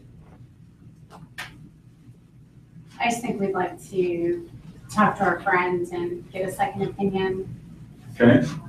Talk to your friend, get a second opinion. What else? She had mentioned that she could discount her rate. Oh, okay, so you want to know how much you net out of this transaction is going to be important to you? Yes. Okay. Now, and what else do we need to talk about for you to determine whether I'm the agent that you want to work with? Well, we like everything that you're saying. We're just, we just need some time to think about it. Okay, great. So there's really only 2 decisions that need to be made tonight. The first one is, am I the one that you want to work with? The second one is how we position your home on the market. Correct. So if we don't agree that I'm the agent that you should work with, then it doesn't matter what I say the house is worth, does it? Correct. Okay. So let's talk about your friend. Have you found that it's a good idea to do business with a friend? Well, she's not a close friend. She's Okay. more like an acquaintance. Oh, an acquaintance. Okay. And does she sell a lot of real estate? Yes. Yeah. Okay. Excellent. Excellent. So what is it that you would expect her to be able to provide for you that you would be not sure that I could do? Possibly discount her rate as she's approached us. Okay. All right. Well, since Charles's company is going to pay for the relocation anyway, that discounted rate wouldn't come back to you, would it? That's correct. So can we put that one aside? Sure. Okay. All right, now, could that go a different way? Yeah. Yeah, of course it could. Of course it could. I'm demonstrating to you the scripts. You see, it's really simple. There's only two decisions you need to make tonight. The first one is the agent that you choose to represent you, and frankly, I hope that's me. The second one is how do we position your home on the market? Okay. So I prepared all of the information that you need in order to make that intelligent business decision on how to position your home on the market. So if we can agree on the right price tonight, are you ready to hire me to get your home sold? Sure.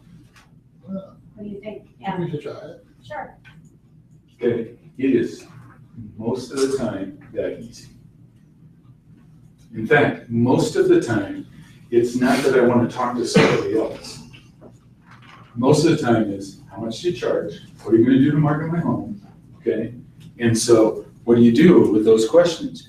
You pull out your pre-listing kit and you say, you know that kit that I gave you about with the stuff, can we get that out? And so we get this out and we talk about what do I do with my marketing and how does this marketing affect you? And here's how our team works, or here's how our business works. All right, so I'm going to answer all those questions. And here's the point I'm making, and this is what's different. Thanks. So this is what's different. My mindset is, I believe that there's only two decisions to make. Do you want to do business with me? And if the answer is yes, then let's talk about how much the property is worth. If the answer is not yes, it doesn't matter what I think the property is worth. And so if you don't hire me to be your agent, I'm not going to do the fiduciary function of determining the value of your home.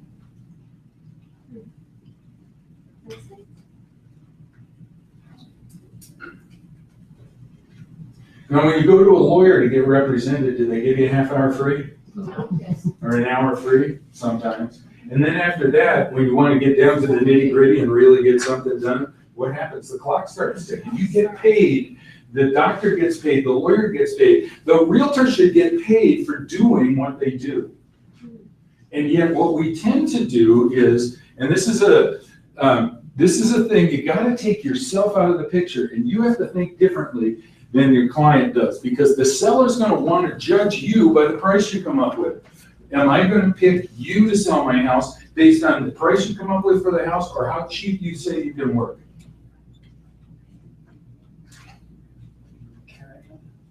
Pardon me? You want to lead with a carrot, I guess.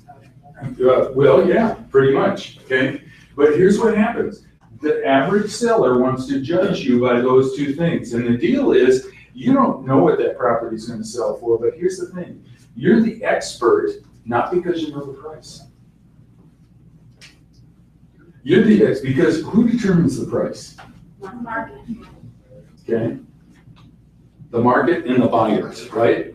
The buyer is going to go out and they're going to compare your house to all the rest of them out there. And here's the script that I use, okay? The buyer goes out and takes a look. When you put that sign up in front of your house, that says, I don't need my house anymore, you can buy it from me. Anybody driving down the road sees all the houses, that's somebody's home. But when your sign goes up in the front, you're saying, I don't need this house anymore, you can buy it from me. And that house will not get sold until you attract an offer and you can get your arms around the buyer that will make you an offer. Does that make sense? Does that make sense? And I literally, arms out like this.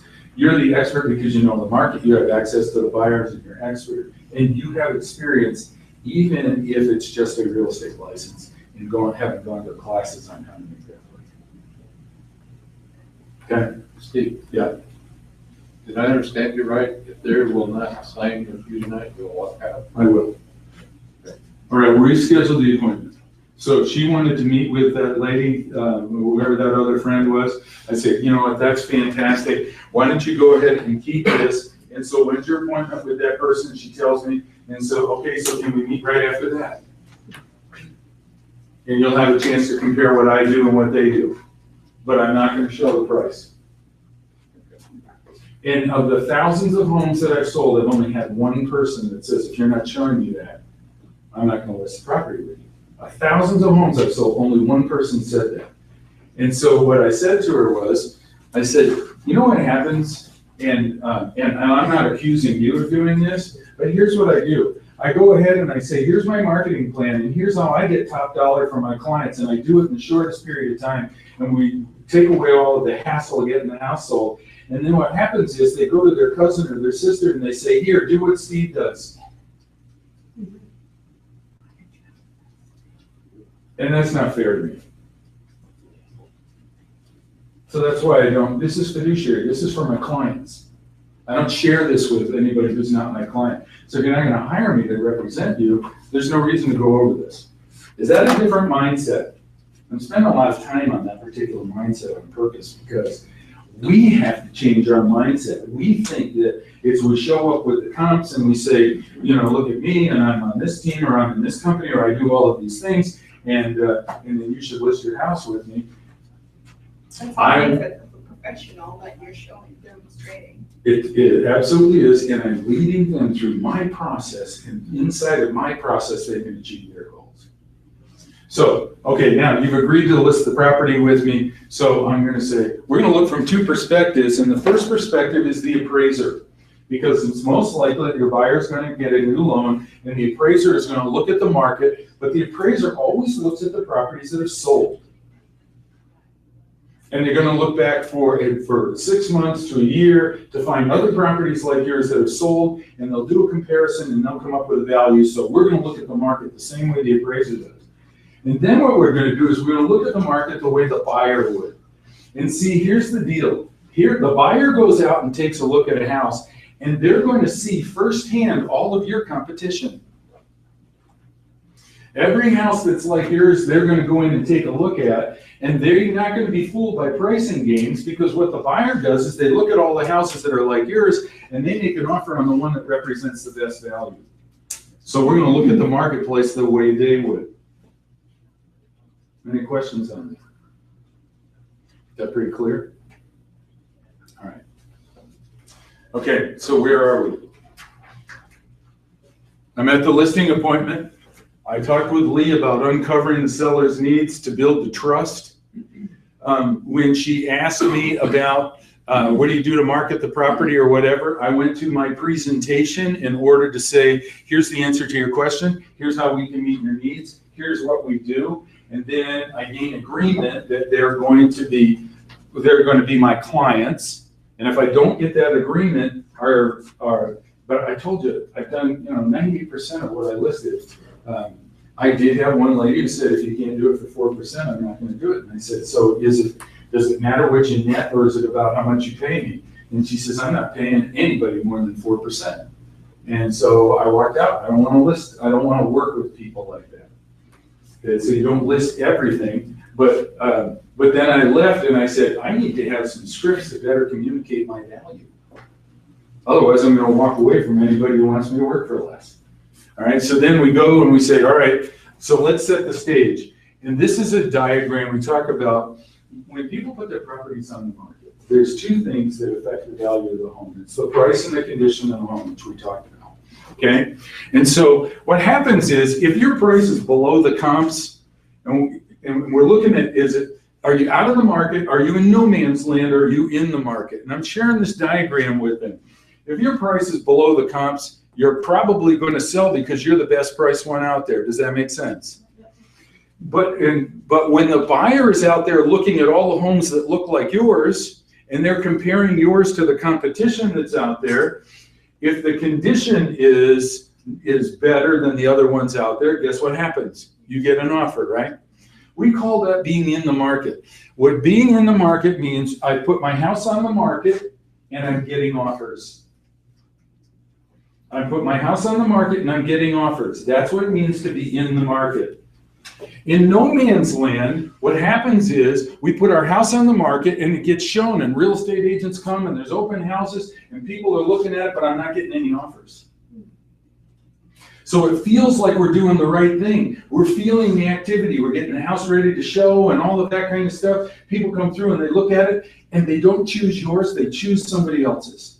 So it feels like you're in the right place, but they've chosen somebody else's property. Being out of the market means you're not getting any showings. See, there's only two things that affect whether your property is going to sell: it's price and condition, right? All right. So let me share with you my strategies. Mr. and Mrs. Seller, there's only 3 strategies when you put a house up for sale. There's only 3 strategies. The first one is you can be aggressive, you can be passive, or you can be non-competitive. Those are the only 3 strategies in getting a house sold. You can be aggressive, you can be passive. So let me explain what that means. Passive means here's all of your comparable properties and they're priced, so let's use 215 to 240 as the price. And passive is, here's where all the comps are. So maybe this is 230 right here, and all the comps are priced in here. And so somebody says, well, everybody else's house is priced in here, so I'm gonna price my house at $228,000. Okay, just picking numbers out of here. Passive means what?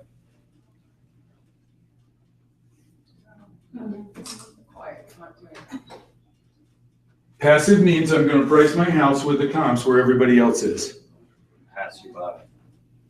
Well, not necessarily. Let's say houses are selling within 10 days and all the comps are in 10 days.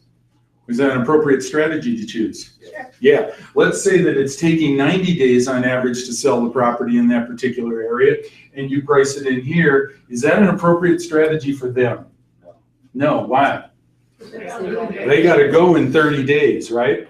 So, but you can choose passive or aggressive or non-competitive, okay? Now, here's the thing. When you're pricing a property, you always price the property on the 5s or the 0s. It's either 215 or 210 or 220. When realtors do a search, do they search 218.9 to 227.3? Okay? Nobody searches that way. So why would you price your property any different? You want to price your property where the searches are going to happen. And it's always on the 5s or the 0s. Okay, now, if it's a $500,000 home, you might be 450 to 500, 500 to 550, right?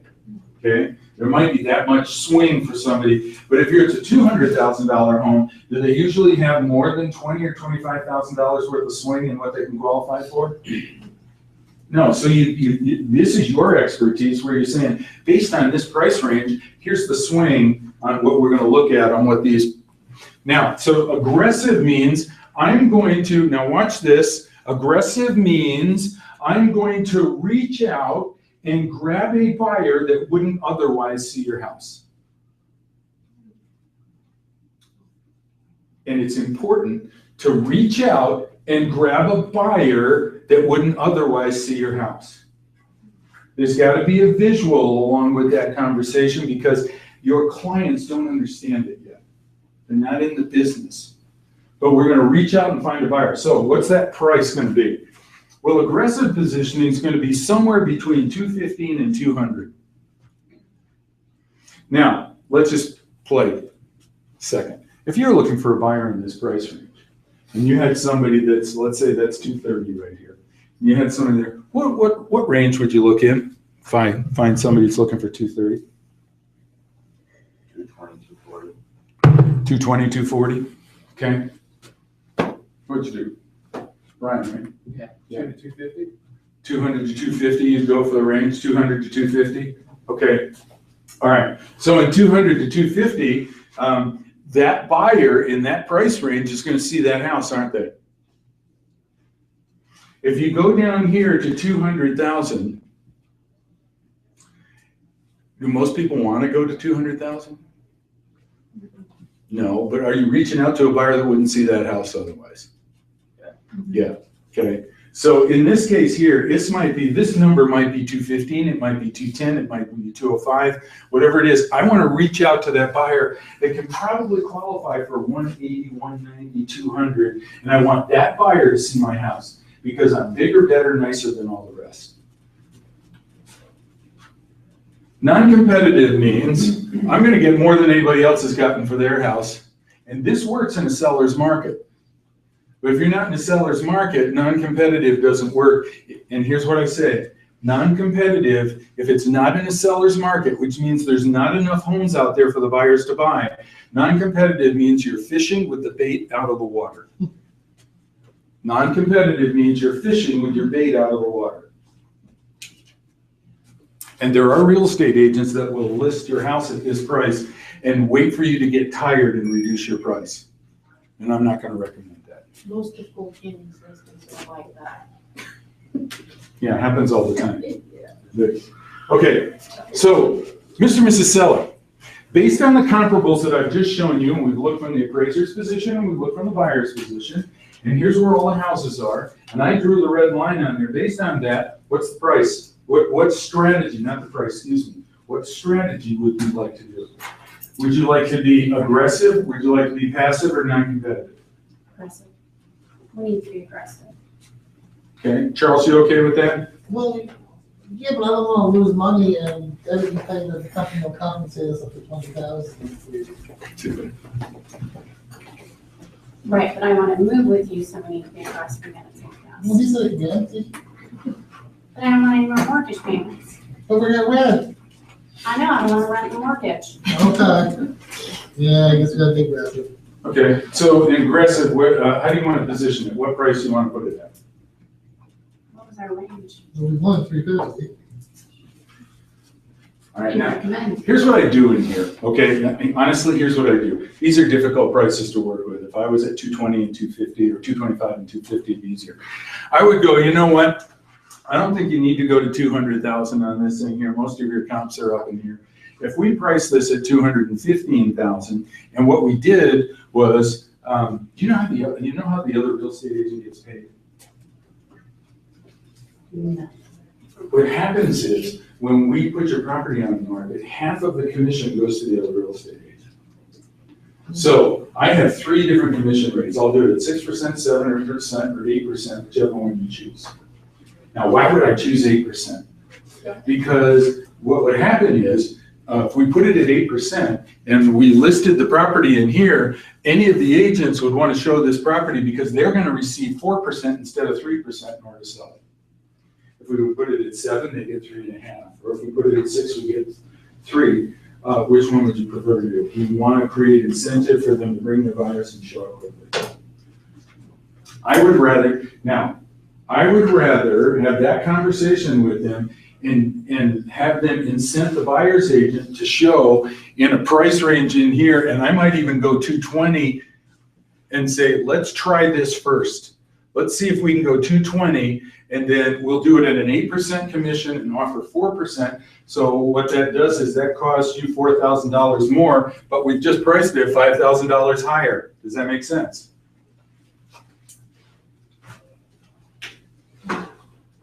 Push back. You're sitting there going, wait a minute, Steve, she wanted to do it for less than 6%. Yeah, that would be like. So obviously we'd be having more and more conversation. But it creates multiple offer situation and bidding war. You may end up with 10,000 more. That's exactly right. Okay, you can create that because you're better than anybody else and you got that higher amount. Okay. So if we don't sell for what you're recommending, are you gonna reduce that fee? We can, you know what we're doing is we're talking strategy on how we do this. So we're choosing an aggressive strategy. This is a real conversation. We're choosing an aggressive strategy. So if our first strategy doesn't work, then we can go in and modify it, no problem. If we had to drop the price, I don't have a problem with dropping the commission percentage. If it works to get us a buyer real fast, that's fine, because I have 3 different, I work at 6%, 7%, or 8%, you get to choose. With the 8%, we'd make another 1,000. Oh, we need to sell it fast, so we'll go 8%. Okay. Now, how do we know? Now, by the way, this is real life. I have had people choose the 8% because they would rather offer that incentive, and we modify price and how much we get. Our commission's negotiable. Say yes. Okay. Yeah. Okay. And what's interesting is most real estate agents get themselves paid less so the buyer's agent can get paid more. Who's got the inventory? It's like, hello. Okay, now, here's how we're gonna evaluate whether our strategy is working, all right? And I'm getting ready, we're wrapping it up here. Here's how we evaluate whether our strategy is working. There's only 3 strategies. You've chosen to be aggressive. So what I'm going to do is I'm going to monitor the market, because when we put it on the market, some of these properties might drop their price. Is that possible? So I'm going to monitor the market for you. And here's our goal. I need to get, the National Association of Realtors says that for every 7 to 10 showings, you should get an offer. This is critical. For every 7 to 10 showings, you should get an offer. Here's the other thing we know. The properties that sell the most quickly get the highest price. What's the first question a buyer asks when they're interested in a house? How long has it been on the market? Why do they ask that question? They want to know how much flexibility there might be in the price. So if we can get an offer for your property quickly, they're not expecting a lot of flexibility. So we need to have this property in escrow within 30 days. And so in order to do this, I want 7 showings in the first 10 days on this property. We're being aggressive with our thing. We should have 7 showings. You should have an offer on this property within the first 10 days. Does this make sense? So now our communication is going to be about what happened. We put it on the market. What kind of showings are we getting? Because if we don't get 7 showings in 10 to 14 days, red flag. The market is saying, you thought you were being aggressive, but nobody's buying your house. Okay? And if it goes past 30 days, then what happens is the buyer believes they have more negotiating power to drop your price. We set a listing, we've had it on the market for 87 days. Got an offer on it this last weekend. The previous agent had it on the market for 200 plus days. So the cumulative days on the market, which shows in the MLS, was 290 some days.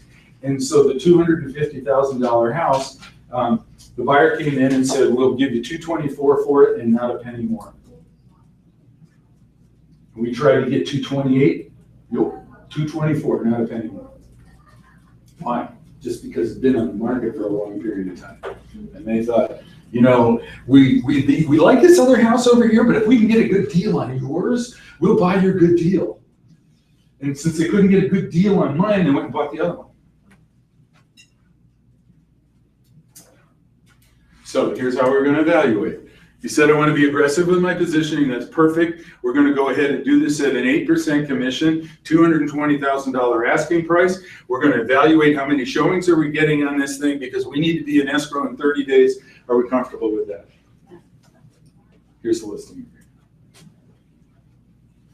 It's a 6-month agreement at 8% real estate commission. And if ever you need to modify, if we modify our strategy, then we'll change the agreement. It says that in there? I can write it down, yeah, no problem. Okay, so what's your takeaway? What are the things that I wanted you to take away from this when we started at the very beginning? You took control. Look at that. Okay, yes, this is self leadership, and so you're going to take control, absolutely, Dan. Process. Okay.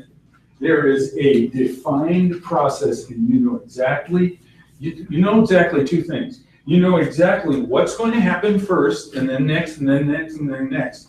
And you also know exactly what you're going to say at each one of those periods of time. You know what your script is going to be, so that you're leading them past the myths, the things they believe that are true that aren't, because you're a professional. Okay, what else? Be prepared. Building trust. Major prepared. Yeah. Okay, so you know how you build trust? Who said build trust? Okay, you know how you build trust? You ask questions and listen. Trust happens. So when you go through Ignite, and you're in the buyer section of Ignite, and you're doing the buyer consultation, what happens is every time we role play the buyer consultation, the trust and affinity and connection between the 2 people role playing, they're just practicing, but it builds every time you do that. And if you skip that and you try and build trust by showing properties, that's right. Okay, what else? What are your takeaways? Not to discount your value. No, we don't discount our value. You know, let me script this with you. You know how a real estate agent gets paid? Of that 6% commission, 3% goes, half of it goes to the buyer's agent, right? And so on the other 3%, here's what winds up happening. 1% goes to business expenses, and 1% goes to my company, 1% goes to business expenses and taxes, and then the other 1% is what I feed my family on. So if I discount by 1%, what happens is I don't have the money to feed my family. That's not win-win.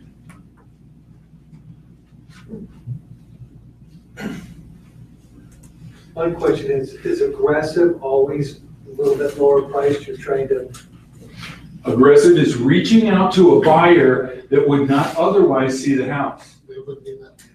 Right? So you think about what would the realtor search look like for this particular house? Because remember, in the CMA, we looked at it, we looked at the comps for the appraisal we look at, and then we went and we said, so let's pretend it's 4 bedrooms, 3 baths, 2,400 square feet with a 3-car garage and a swimming pool. And so now I would go in Mesa, and I would go into Mesa and say, how many 4-bedroom, 3-bath, 2, and I would define it all the way down. And when I said 2,400 square feet, I'm gonna look from 2,200 to 26, or maybe 23 to 25. And if there's 50 or 60 of them out there, you know what your competition's looking like. Okay, now what are they looking at? So I've looked at it from the appraiser and I've looked at it from the buyer's standpoint. And now I'm gonna pull in the comps on all of this and say, well, here's where the comps are. So Aggressive is reaching out to that buyer. What price does that have to be? And that's where your expertise comes in. This is where your knowledge of the market comes in, and you're providing fiduciary to come up with the price points. What are the price points that says, I'm not being aggressive, I'm being passive? What is the price point that's non-competitive? That's where, when we go back and do the market research, we're describing those price points so we can help them choose the right strategy. Does that make sense? I'm using language that's not typically used in real estate. Okay? Knowing what those price points are for aggressive, passive, and non-competitive, that is your expertise. and how did you come up with the 8%? You know how a real estate agent gets paid? How the buyer's agent gets paid? Then you're gonna get more traffic. They get half of the commission. Right. So at 6%, they get paid 3, at 7%, they get paid 3.5, at 8%, they get paid 4. So you communicate that with them, that hey, if we Yeah. go high, we can offer more. Right. So then I work for any one of those 3, you get to choose. That was a real high point for me in that whole process, because it was a nice merging together of your interests and the market interests. Right. That's kind of rapport of sorts. And it is true, the buyer's agent will sell that house for you when they bring a buyer in there, and they will write an offer. That's right. It happened to me, and it was just 0.5%, 0.25% Mm-hmm. extra. They were getting 3.25% and multiple offers in like 2 hours. It's so weird. I just did a mediation for the Board of Realtors yesterday. And in that mediation, the real estate agent went through all of this to bring a complaint against the other agent and all of that kind of stuff. $200. You don't know what it's like. And here are 4 real estate brokers, and it's all sitting in the room over $200.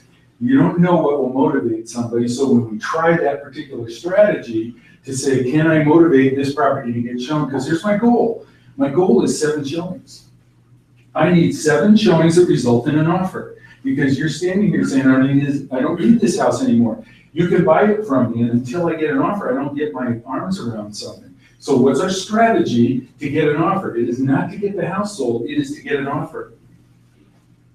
And after the offer, maybe we can get the house sold, yes. Let's say that after showing the house, the house is for 10, 15 days. Yeah. And you don't get 7 showings. Right. So what's next? We probably need to adjust the price. How would you Okay. say it? Well, the strategy that we've chose, see, and by the way, I never talk price with my clients.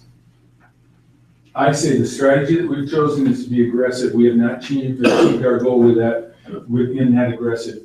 And in this particular case here, so do you want to modify anything that we're doing right now based on our strategy?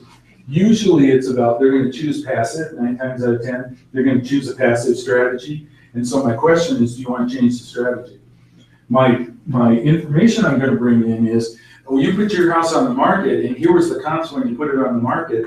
And now these people dropped they leapfrogged you down because they saw you come on the market at this price and now they've lowered their price. So you want to change your strategy. And I'm always talking with them about strategy because the market provides the strategy and sellers always think that you bring the price. Don't bring the price. You bring the market, you bring all the information they need in order to make an intelligent business decision. Back to the script again, aren't we? So, other takeaways. So when you offer the higher percentage, then you're offering anything over 6% to the other agent? Is that what you said? No, the commission got split. It does still get split. Yeah. You could do it the other way. You could say, I'll take 3 and somebody else gets paid more.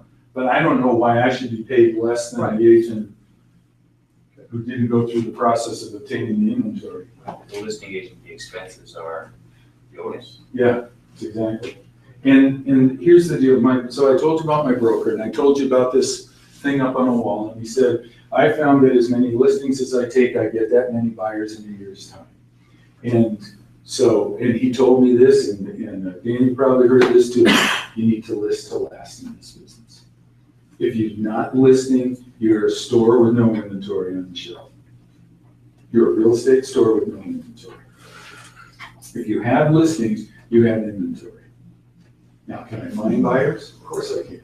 But see, each listing in my mind should create at least 2 buyers. Is that what you refer to as leveraging your listing? Uh-huh. Yes, I'm sorry? Now the seller becomes a buyer and then the buyer buys the house. And in that case, could have been a referral up there or whatever, but should be able, if my marketing brings in enough leads, every listing should create 2 buyers.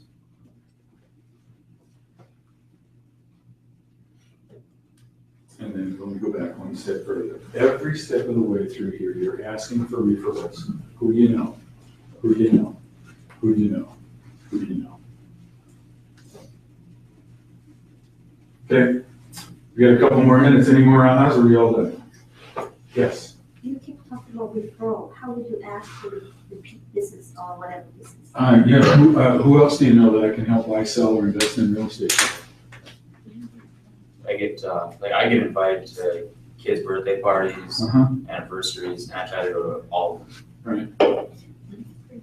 Yeah, and the question is, who do you know? It's not do you know, the answer is who do you know that would like to buy, sell, or invest in real estate? And I asked my accountant that the other day, and he goes, you know, I haven't given you a referral in a long time. Let me think about that. How cool is that? Let me think about that. Let me see if I can help you in your business. Just because you just ask that simple question. Who do you know that I can help? See, if they like and trust you and they know what the customer experience is going to be, they're going to be happy to make that happen. And then you know, if you give me a referral, I'm going to send you to the movies and I'm going to keep you up to date on what's going on. I want to facilitate that. Travis, what's your takeaway?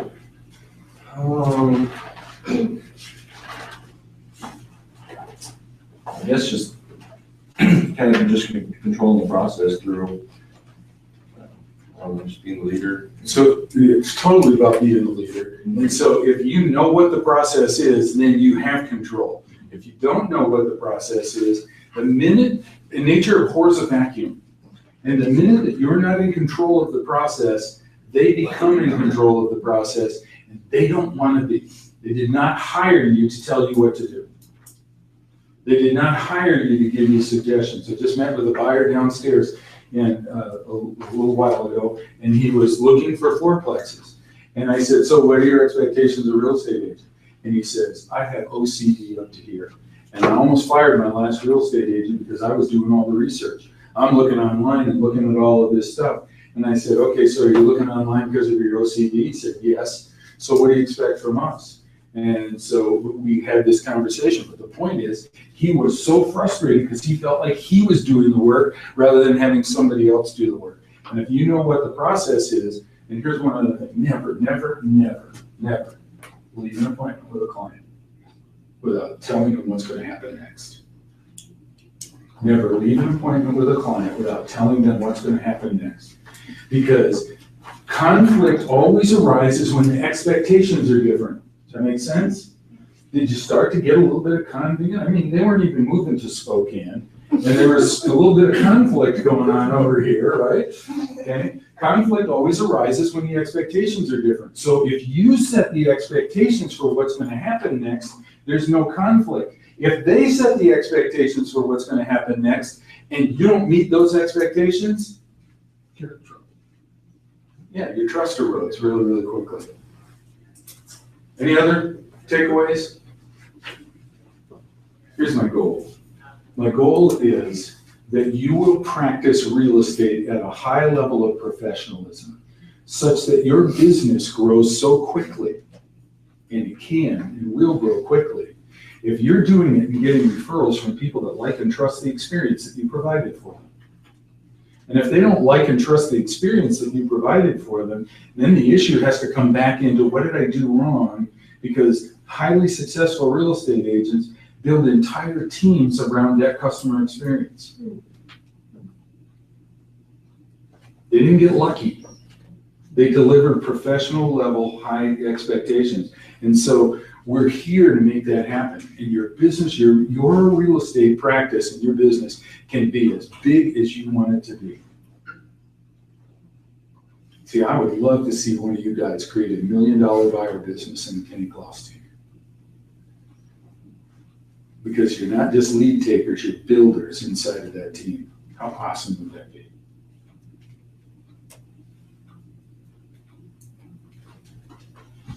And that's what we're doing. So anyway, that's what we're doing as a company. It's about building careers worth having, businesses worth owning, and lives worth living. And the purpose of business is to fund the perfect life, not to be the perfect life. So if you've mastered the presentation and if you've mastered your skills, then you don't, if you haven't mastered it, the only thing you can do is add time to the equation and try and work harder. Working smarter means mastering what you need to do so that you can be effective in the time that you allocate to make that happen. Does that make sense? Okay, thanks for being here.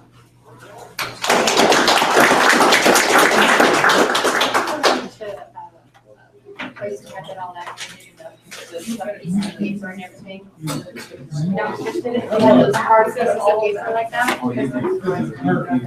Switch these back in here. No, these, that's what these pick up and absorb it, like these papers are actually. Oh, yeah. That's right.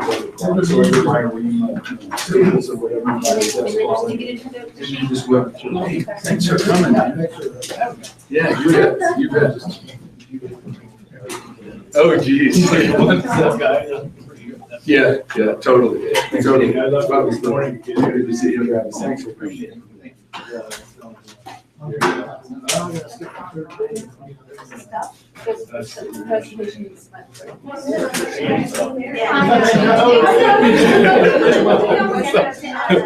That's the old money deal, Isabel. You know, with buyers that signed in and talked to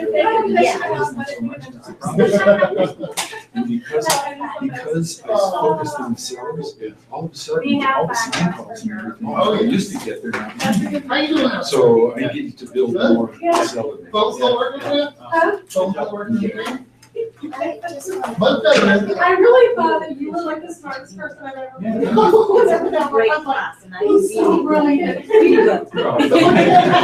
you. I don't know who you are, but it's see your heart and willing, it's shame with us whenever you have it, it's a good heart. Yeah, you know, ever since then, it's just been like. I saw you the other day, but you know nothing about you. I still have my key. You're one of the owners, right? Right, one of the owners. And yeah, it's so good. You say you never come to teaching class, I will come to walk your class. I would work in the pocket. What's similar, like, I need to start doing that. what do you call it? Or just carry like Space, this. like, the catching the client, 'cause I have so many. I have a lot of claws, right, they call it, there's a contact info. I know you can't, but else would you do that? Take contact with. Well, we were It's a lot of work. Yeah, we've been using eEdge, and this year I thought we switch, but don't switch yet, because in a few weeks we're having government on the union. My expectation is they're gonna roll out. I gotta go work on my, So real tech mean another system like EN or something? My understanding is, and I could be totally wrong, they'll have a new provider for that contact. Well, how do you do with the old contact and that you have? Oh, you're just. What do you mean? Just change Export it? everywhere I could. Oh, I see, okay. Thank you. So, Hey, Maureen, very good. so you recommend just to wait? What about right now, we need to put them in? Yeah, put them in system? the edge. Yeah, go ahead and get started. You need a system, it's provided, it's free, it's powerful, people use that. And it's not the simplest one to use, but it's very, very effective. Thank you. Could you please teach more class? Then you can. Yeah, I'd be glad to. Yes, thank you. I enjoyed it. My name's Oh, Helen. thank you. Um, I just have a question. Person that's interested in being on the team. I will, just gonna get back to you the next couple of weeks. And see who Gary or Tim might recommend. Or Angela, she's doing the teaching. He just left That kind of thing. today. Yeah. Are they usually looking to add more people, or is it? Yes, yeah, it depends. Sometimes they are and sometimes they aren't. Yeah. Talk to them. If I was looking for somebody to be on my team, I'd go down there and say, we should set up. Okay, all right. Well, Yeah, you're welcome. Thank you. would be great. Thank you so much. If I want to pay somebody to do that entire package for me, who do you recommend? You know,